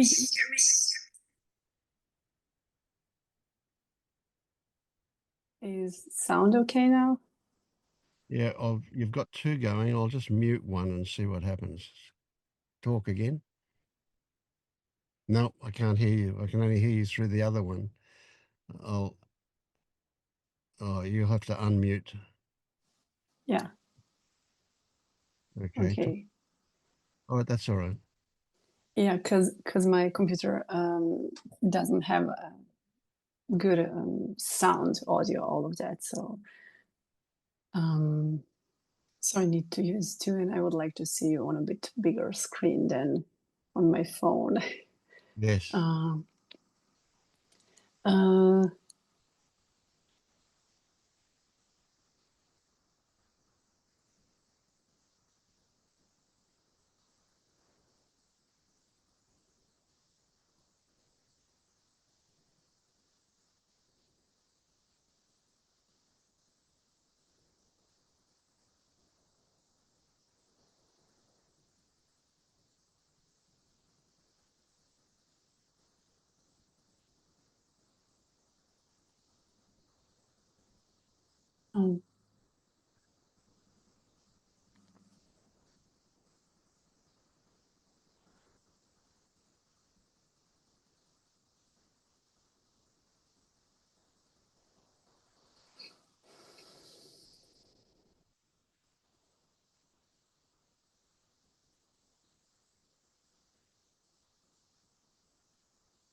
I'm not sure I have something to say.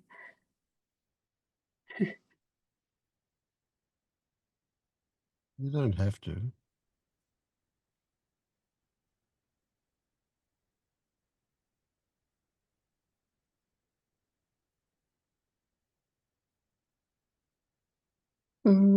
I think I want to mention, but I don't have a question, so but it was interesting to kind of meet your conversation about conditioning and work and stuff. Since there is this process of finding a job, and it is sort of a clash of old conditioning and something that's new and different than I used to do things, so to speak.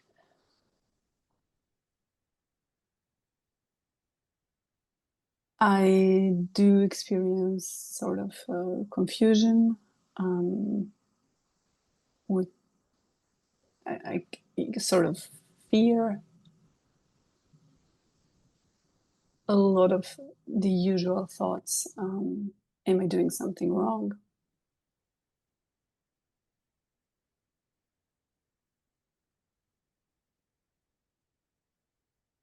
So yeah, I think that's mostly happening in that area. There's also a business I built. I was building it, so to speak, for the last 5 years. My sister's on marketing now, and it's not going well. And I just, how to say, burnt out. I'm not even, I'm not interested in it anymore. So there's that. I don't know if that's gonna, sort of just die off. Sometimes there are thoughts like last week, what shall we do with that business? But my sister, she's kind of really scared and let's say anxious, and she does sort of like to sweep things under the carpet, so it's hard to talk about her like what to do about the business, which is there are expenses that we cannot pay. So she's yeah. But from my side, it's just like nothing is going on. It's just almost like it doesn't exist. So it feels like there's nothing to do about it. Yet sometimes, there are those thoughts, yeah, but is it like, a swamp, something that there's something should be done about it and nothing is done? But I don't know. So I'm in this area, I don't know space regarding that and regarding seeking a new job. And there's, they can be arisings of in some beliefs in guilt and fear, like my mom's, giving me for, gasoline. And like gasoline, is it like how to say in English, for car Yeah, fuel. it's okay. Yeah, fuel. Yeah. Yeah. And I'm 33. I need a job. And I am, sending applications, and all of that is happening. And I'm not willing anymore to go into some torture that used to happen out of a lot of fear and guilt and conditioning. But I'm not willing anymore. It's just, yeah, doesn't make sense.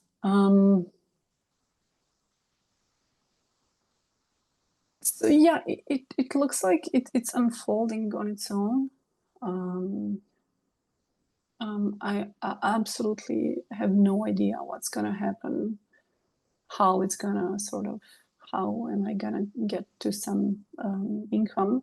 So how do you But feel about that? Is there a what's your attitude towards that?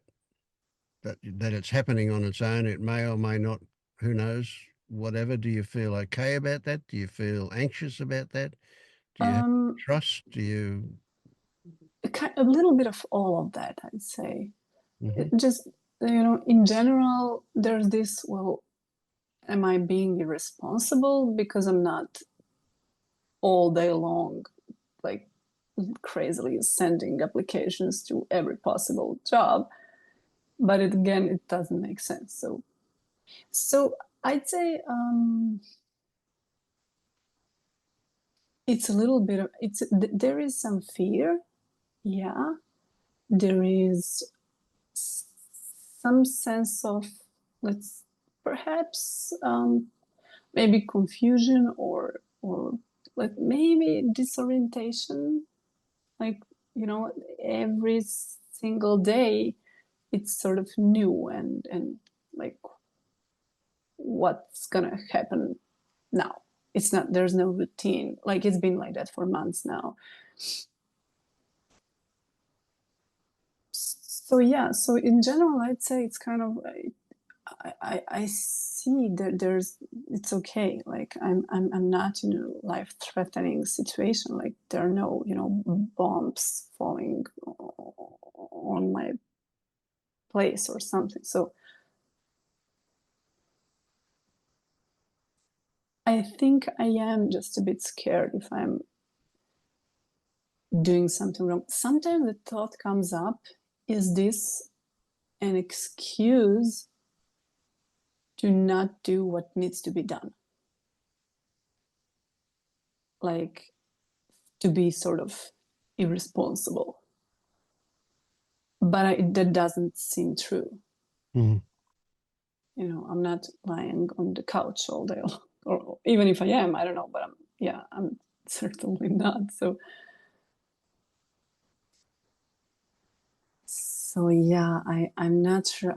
I don't think I have a question, but this is a bit of a blurry area right now, but it's like I just like, I don't know. Mm.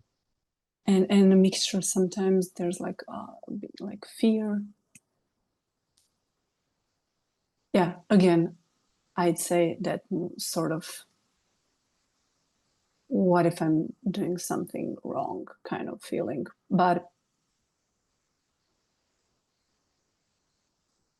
and I feel a lot of like tendency to go to sort of inquire or read or be in this sort of material. And then there's again this fear whether my system is using it to run away from something that it fears, like all the conditioning that's tied to the job thing. So do you think But it is? then maybe a little bit, but I wouldn't really say so, because it's not like I'm not sitting in this all day long without doing other responsibilities. It's like mostly morning and evening and throughout the day, when sensations intense come up or something, then I sit, or there are like moments when it happens.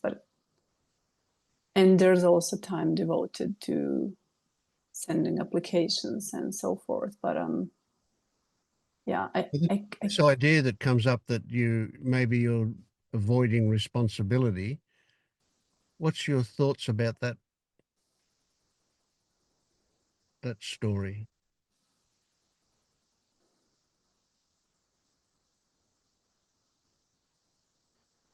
Um, uh, it seems like quite a strong belief.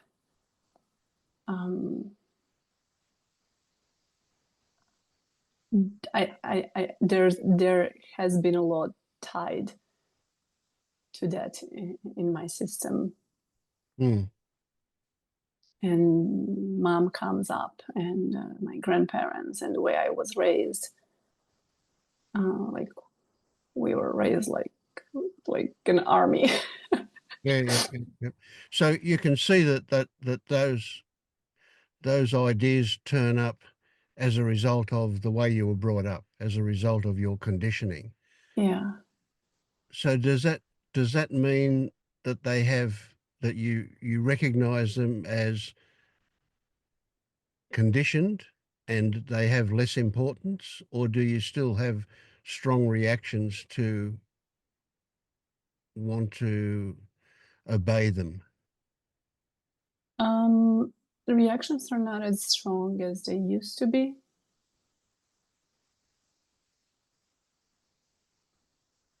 Though sometimes it seems like maybe this might be totally made up. That some perhaps subconscious stuff is still driving some decisions, like some happenings or like things. Yeah. But I see more and more throughout this process of being so jobless and all, with the thoughts that come up, it's like the conditioning is really revealing itself, and that's interesting. That the whole not enough, I should not relax, not responsible enough. Yeah, yeah. Mm. It's And can you see the connection to who? Who is this happening to? Who is this experiencing for? Can you see that part of it?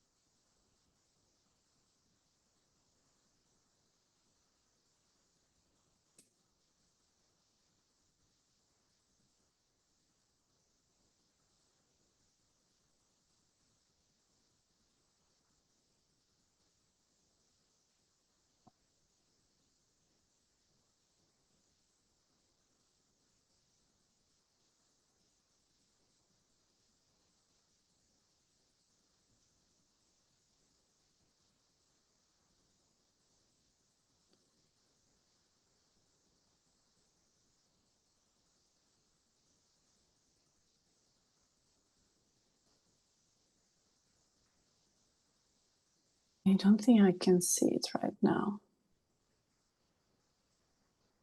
I feel embarrassed, but yeah, I think that's what it is right now. I kind of when you asked the question, it felt empty. Mm. But the embarrassment was attached. Yeah. Right. Did you see where do the tendrils of the embarrassment hook onto? It was not at first there, it came later.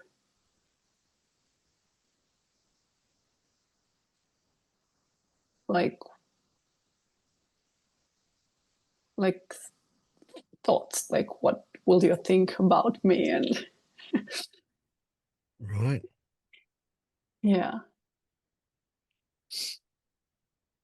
And there's like sometimes, when I'm inquiring, it's like I can't sort of see through the mental image of the body. And it's also what was happening now when you asked me. It's like I don't feel someone here, but there's, you know, that projection, the image of me sitting.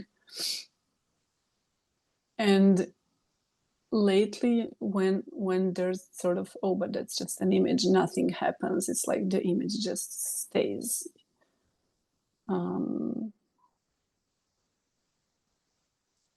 it's almost like, yeah, there's no any sort of recognition. I'm just, it is what it is. Some emotions come up, like embarrassment right now. You froze up for a moment, and I didn't get that last little bit. What?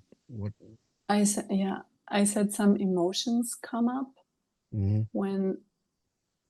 when it seems that the system can't recognize,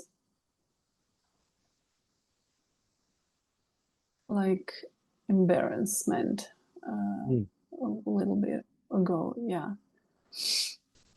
So those emotions that come up, can you see them as the glue? Uh,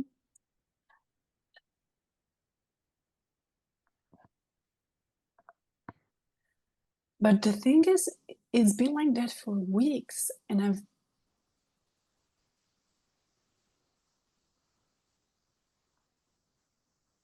it's like that part won't go. Yeah, it's a glue. It is. It feels like something that's just keeping me there. It's almost like I can't get into that no one space, because there's always this like a wall. I think there's some fear underneath that I would like to sort of explore. What am I afraid of? I just didn't get to that between all the work thing. Mm. I'm sorry if I'm very confusing right now, but you're really asking the right questions. No need to be sorry. Yeah.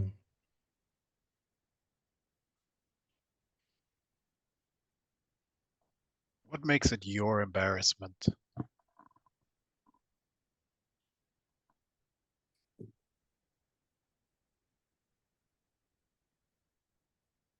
Can there be embarrassment without it being yours?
What likely happens is that there is a reaction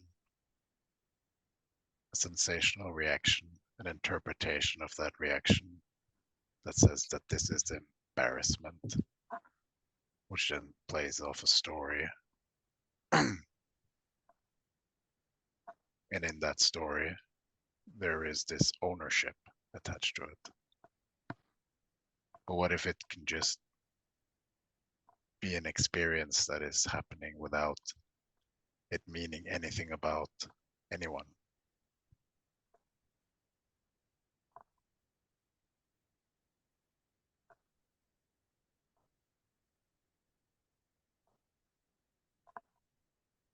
Yeah,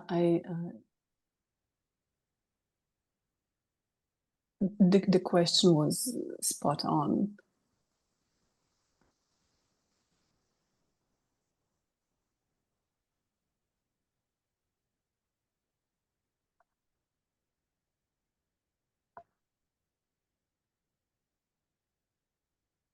It's almost like my mind wants to form a question, but it's not.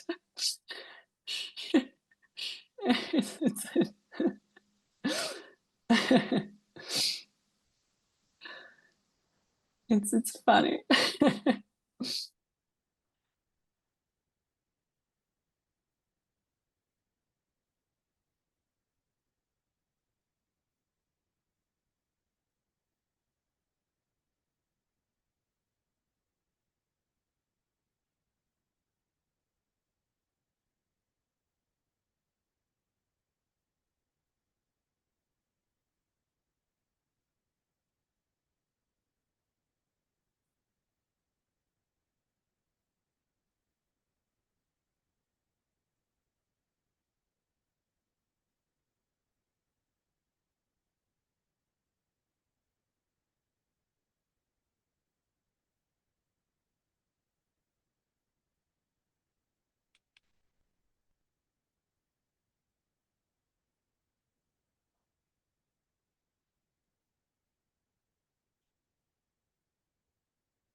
So it's a very serious question.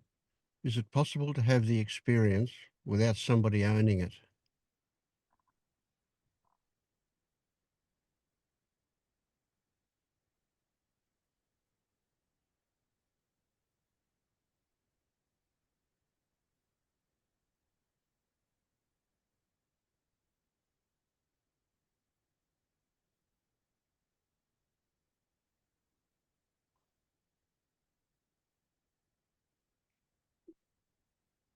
It feels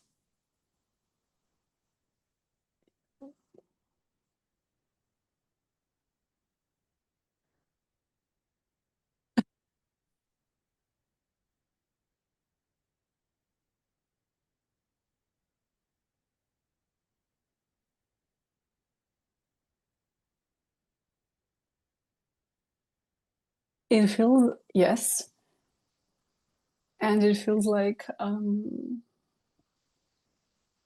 there's uh,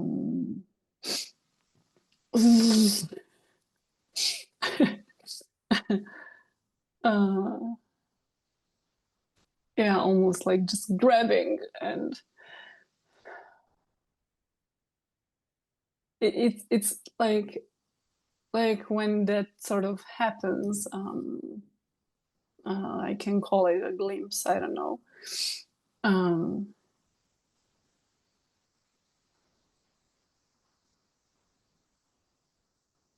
So answer me this.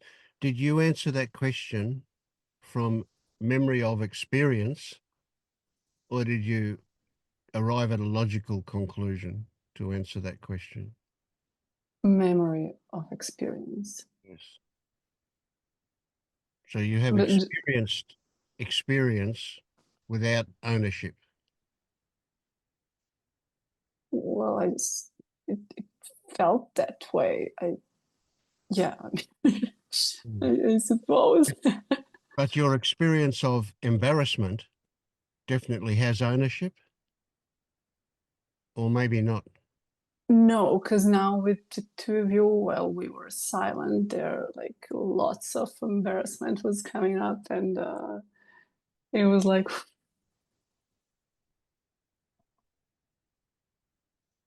it was like at the same time it was this like, but no one's, and then oh no, mine, and like those like two things were like kind of clashing, and yeah.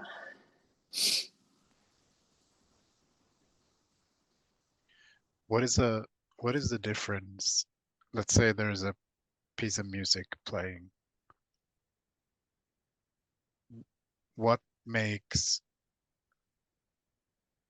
embarrassment yours and that piece of music that is playing not yours?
The mind could say, well, the piece of music is not produced by the body.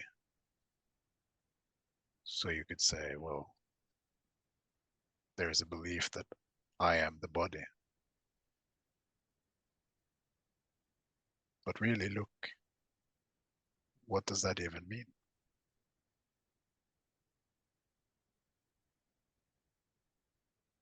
Like in your direct experience now, what is?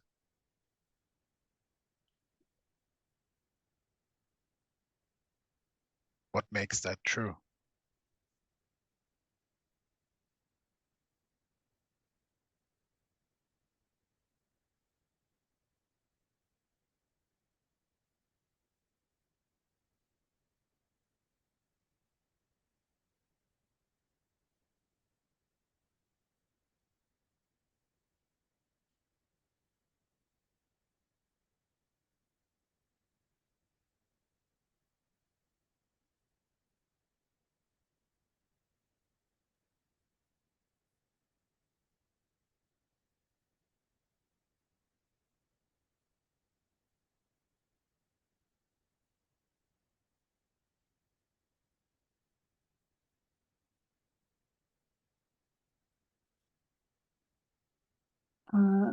There are sensations, and then the memory came of does embarrassment need to have an owner?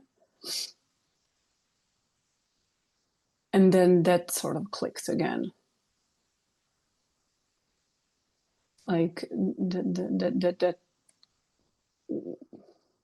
whatever is here can be felt without it's clear that Isn't the music felt here as well? Yeah, but you know, my mind jumps in right away because you know, I've been experimenting with the sound and all sort of things a lot actually. And in the beginning, it was everywhere. And then it just sort of disappeared. And it kind of, let's call it, became the old faraway sound. And it's almost like I can't get back to hearing it directly. And then it's almost every time I look, it's like you can't. And I see that that thought, and like there's some fear or something. And maybe I'm making it up now, I guess. But yeah, when you mention music, that immediately comes up. That experience I'm recently having for quite some time with sounds. Yeah, it's almost like I'm having very hard time hearing them close, like immediate.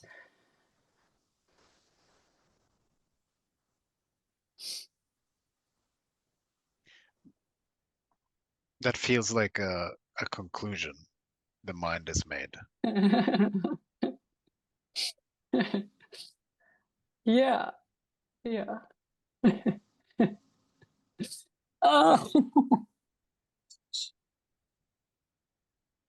oh God. I feel like I want to cry and I can't cry. There's so much on my chest.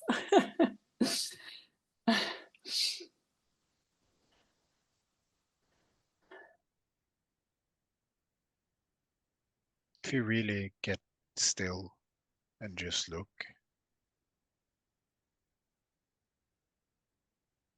both the music and the sensation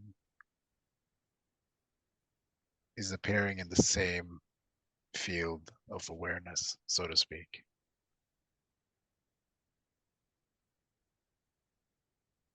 And that here or there is just a mental concept that we put on it. So if we really like, what makes the music there and the sensation here? There is only here.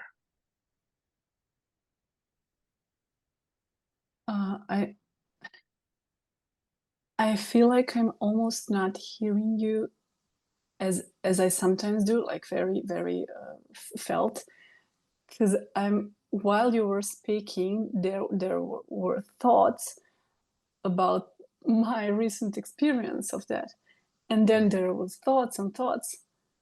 But this is exactly what's preventing you from feeling it, because that story conclusion comes up. But it just keeps happening, you know, over and over. Well, that can happen, but do you need to direct the attention there? Or could you redirect the attention on your felt experience?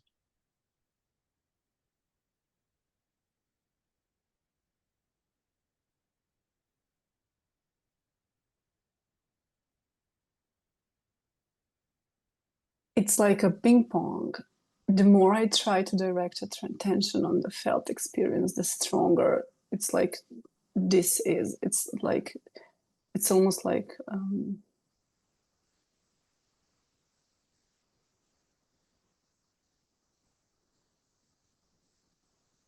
resistance, you know. Then it's like, but this is not like the final conclusion. I love the question.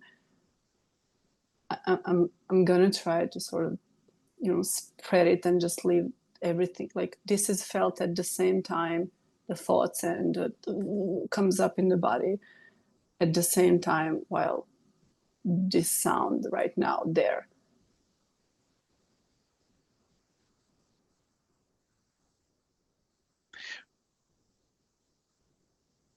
But does it come up in the body?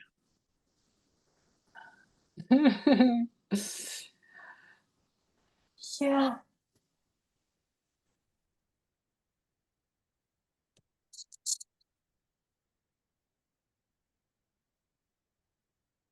I don't know that. I cannot ever know that. Like I don't see it happening in the body.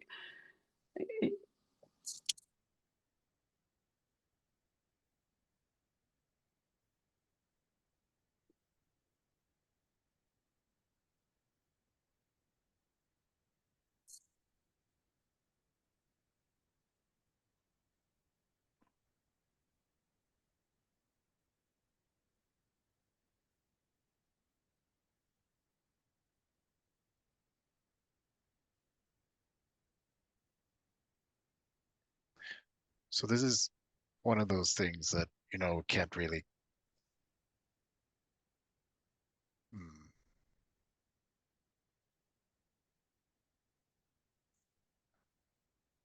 convey with words, but you have to feel into yourself. The pointers were right, like spot on. It was like immediate. Yeah. Yeah.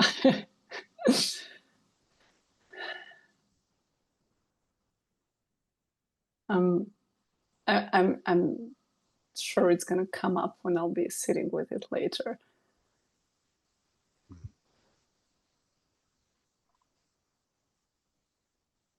You can sit with it now if you want. I didn't hear the first. I say you can sit with it now if you want, or not. Okay, sure. Yeah. I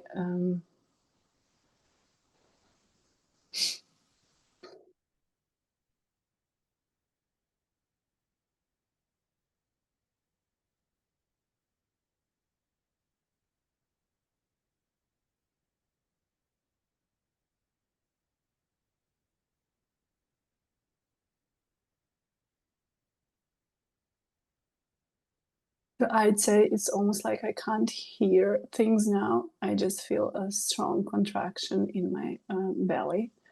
In my belly.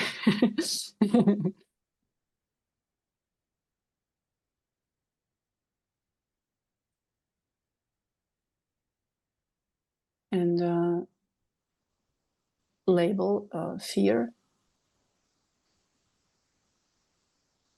Why? What makes it in the belly? The image of my belly.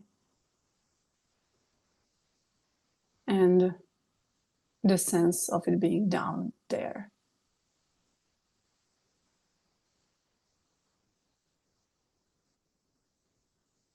Can you let go of the image of the belly?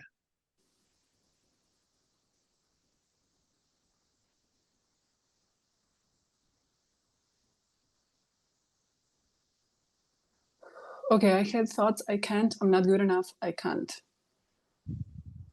Don't pay those attention. They can come up. Stay with the feelings.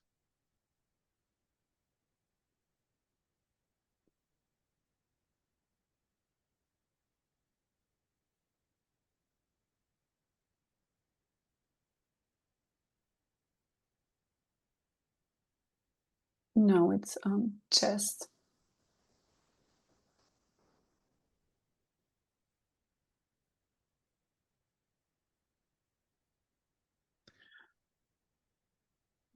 I think I see a window next to you. So look outside the window. What makes the felt sensation not out there?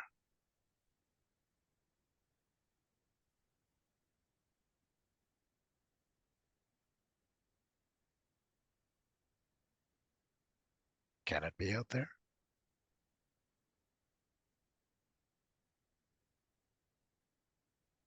It feels separated by the skin because the image of the skin was there.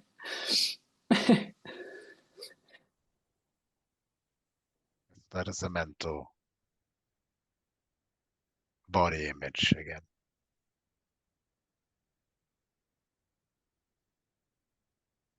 There's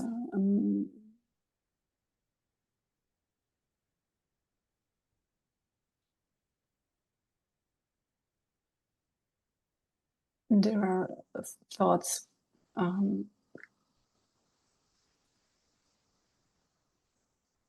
again this sort of embarrassment thing coming up.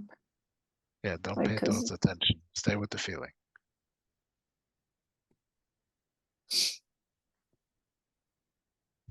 Where is the felt border that separates the sensation from being here or there?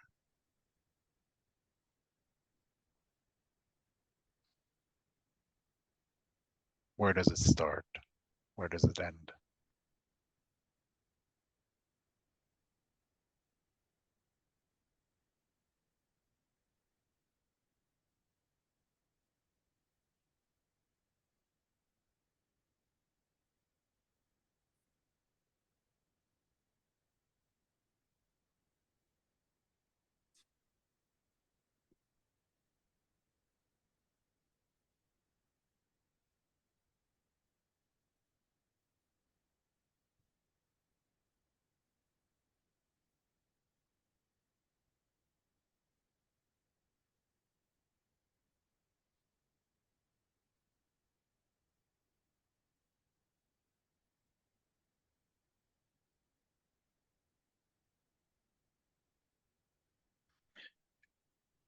If I say that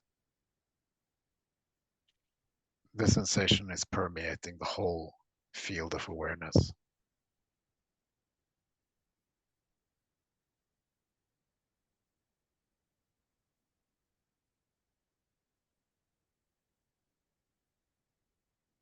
can you feel into that?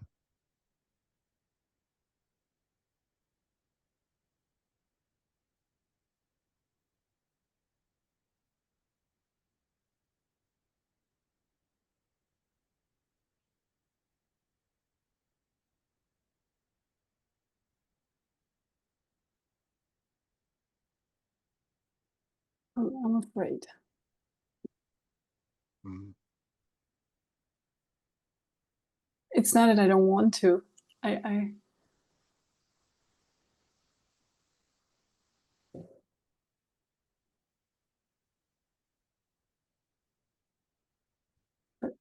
let Who is afraid?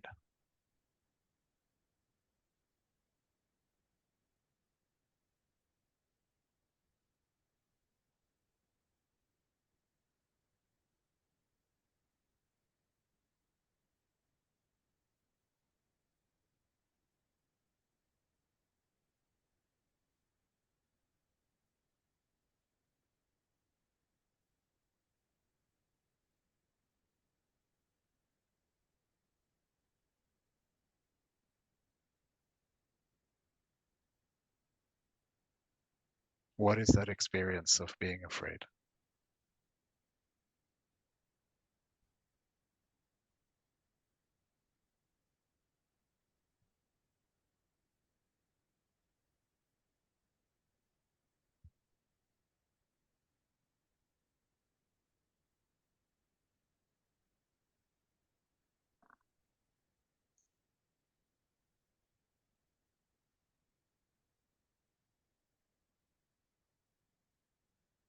it goes back to the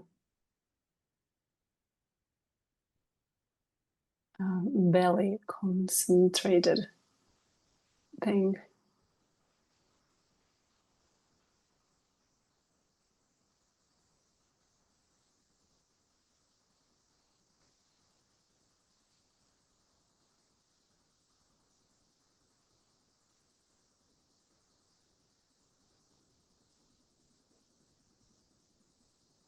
So is the experience of being afraid the mind resisting that belly sensation?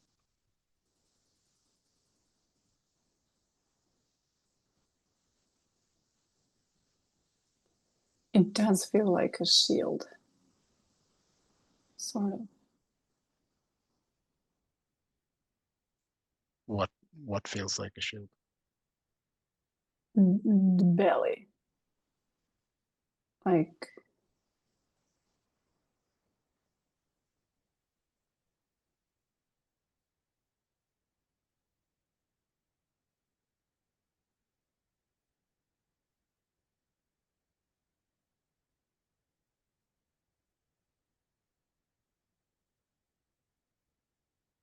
the mind resisting that sensation you said.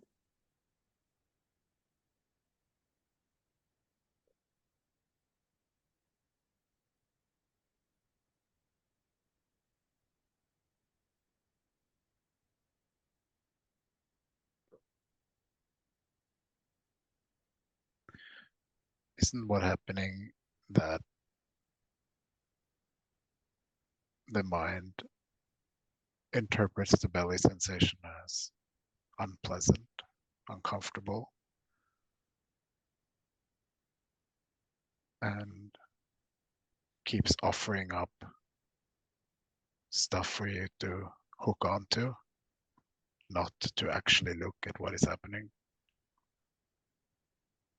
Yeah, like I'm not feeling actually. It seems so simple, and it's almost like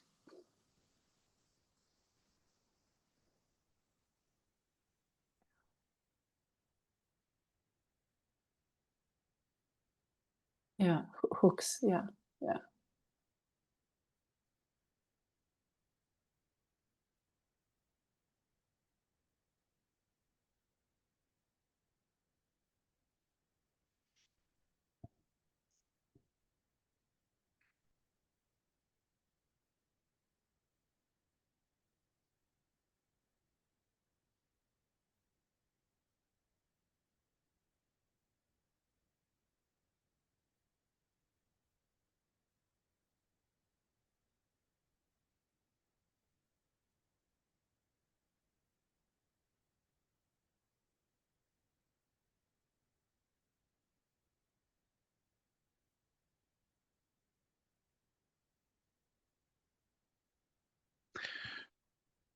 So those hooks are only powerful if there is not a willingness, so to speak, to turn around and go into that fear.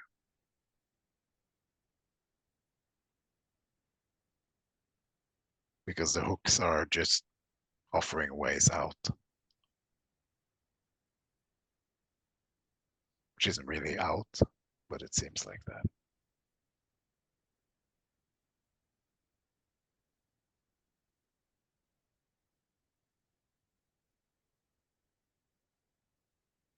Can you let the fear just consume you?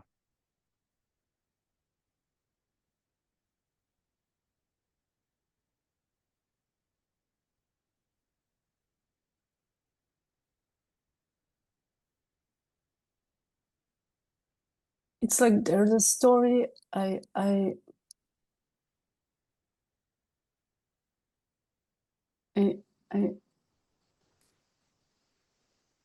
I can't, and not that it's like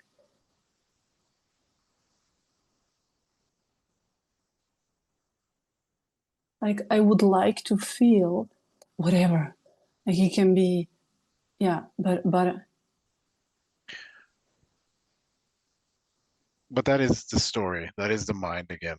No matter what it actually says, what it does is take away the attention from the felt experience. So the content of the thought doesn't really matter. It's what it does. yeah. Okay, perfect. Yes.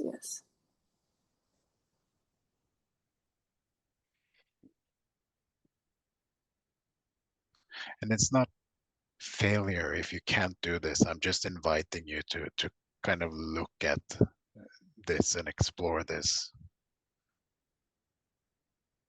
to turn around and not take the mind's offer to escape, but to actually face this. And what you'll find is that it's not this big monster you've imagined it to be, but you will never know that until you face it. Okay, so I feel like whenever I'm sitting with this sort of inquiry, like the same that thing comes up and it's very strong. And it's almost like the point of sitting is for this to come up. And then like what happens is it's like, okay, so let me go into sort of inquiry or exercise so that I can feel this. And it's been going on for weeks. And But do you have to do it as an exercise? Do you have like, there's nothing wrong with that, but can you do it in a live scenario?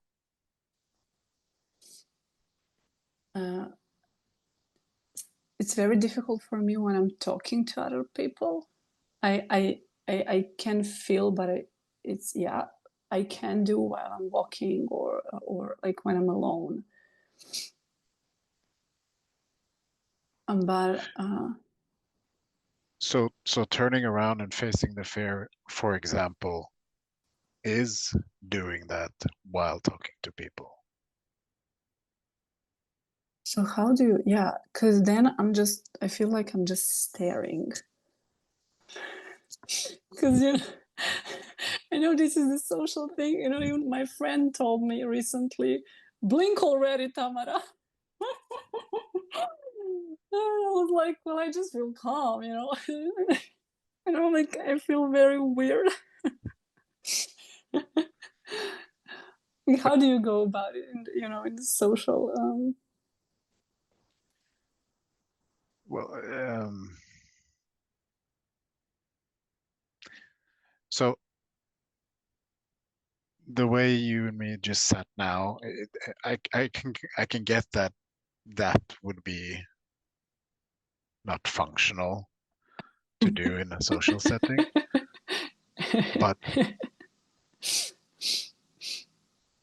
but let's say you're in a situation where you can feel your behavior, or you can feel something limits you from acting free, from Mhm, doing exactly what comes natural, instead of putting on some mask or something, or not mhm, doing something you want to. That's how you challenge this fear. mhm. So you recognize that, okay, this is scary, and you do it anyways. So, for example, what comes up for me, I mean, while talking to a friend, it does come up to sort of listen to sounds and that sort of direct experience thing, but then inevitably my eyes become very, still. And then yeah, would that be recognizing the fear of like Well, you could say that the fear of um, whatever you are afraid of being perceived as in that moment, there's a fear there of, yeah. being perceived in a certain way, and just challenge that. How does it feel to sit in doing that anyways? Mm-hmm. Mm-hmm. You just did it a moment ago when you were telling us about that. Your face went red, Mm-hmm. and you were experiencing exactly that in that moment. And how did you handle it? You didn't even think about it, did you? Yeah, yeah.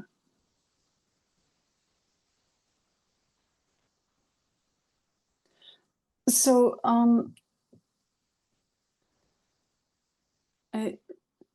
regarding that whole I can't sort of thing,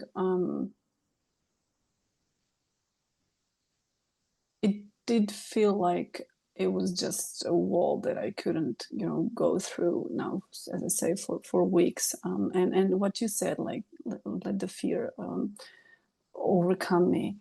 I would like that. I'm almost jealous when someone says burning in fear, and I've had moments. But right now, it's just I see by the very talking now, and like you said it very clearly. This is again who can I went somewhere else? And well, I can feel, but it's like then I can, I suppose, just feel the space where it is what it is. It's the fear and the idea I can, and whatever thoughts perhaps in the form of maybe questioning that come, they will come. Yeah, I guess there's nothing else but to continue to sort of feel that and challenge that in the way that you did, and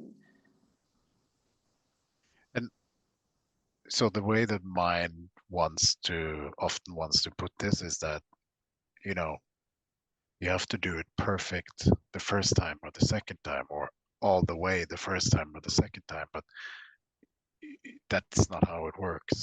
Your system will take on as much fear as it's capable of, mm, and you keep gradually challenging it until it's capable of more and more, until it's just not an issue. There can be fear there, but it's not a problem. It doesn't act as a juice to the hooks. It can just be there. mm-hmm. And just recognizing that fear is there is a significant step. You're outside of it to see it. You're not in it. So you're already on the way.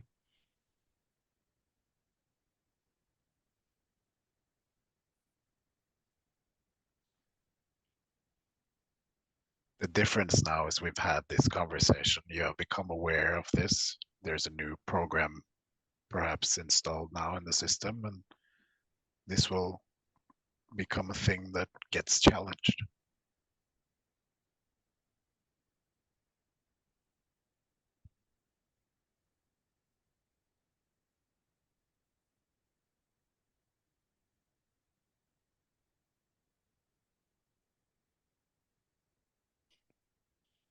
And every time your face turns red, that's an invitation for you. Right now.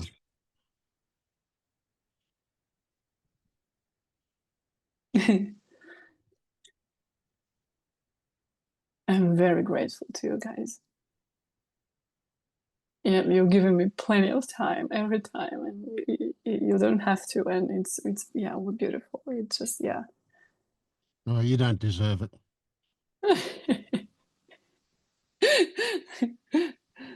Mm.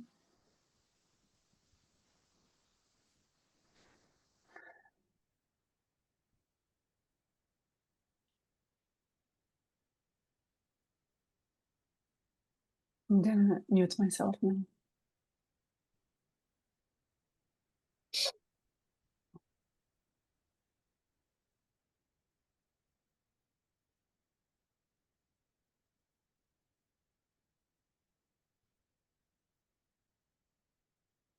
Mm. I feel good that you're so willing to look at. It's beautiful. Thank you.